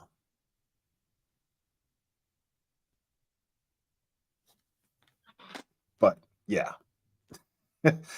Guys, I am going to go ahead and wrap this up, man. I think Turtle Boy's going live at 9. I think Coffenoffer's going live at the same time.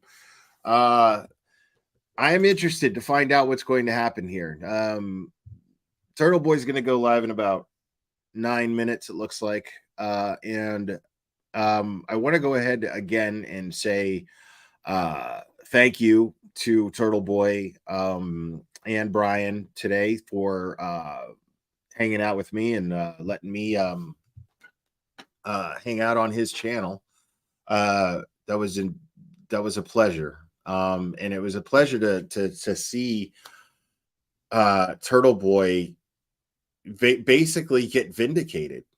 I mean, Tim Bradle's statement said it all, people. It said it all.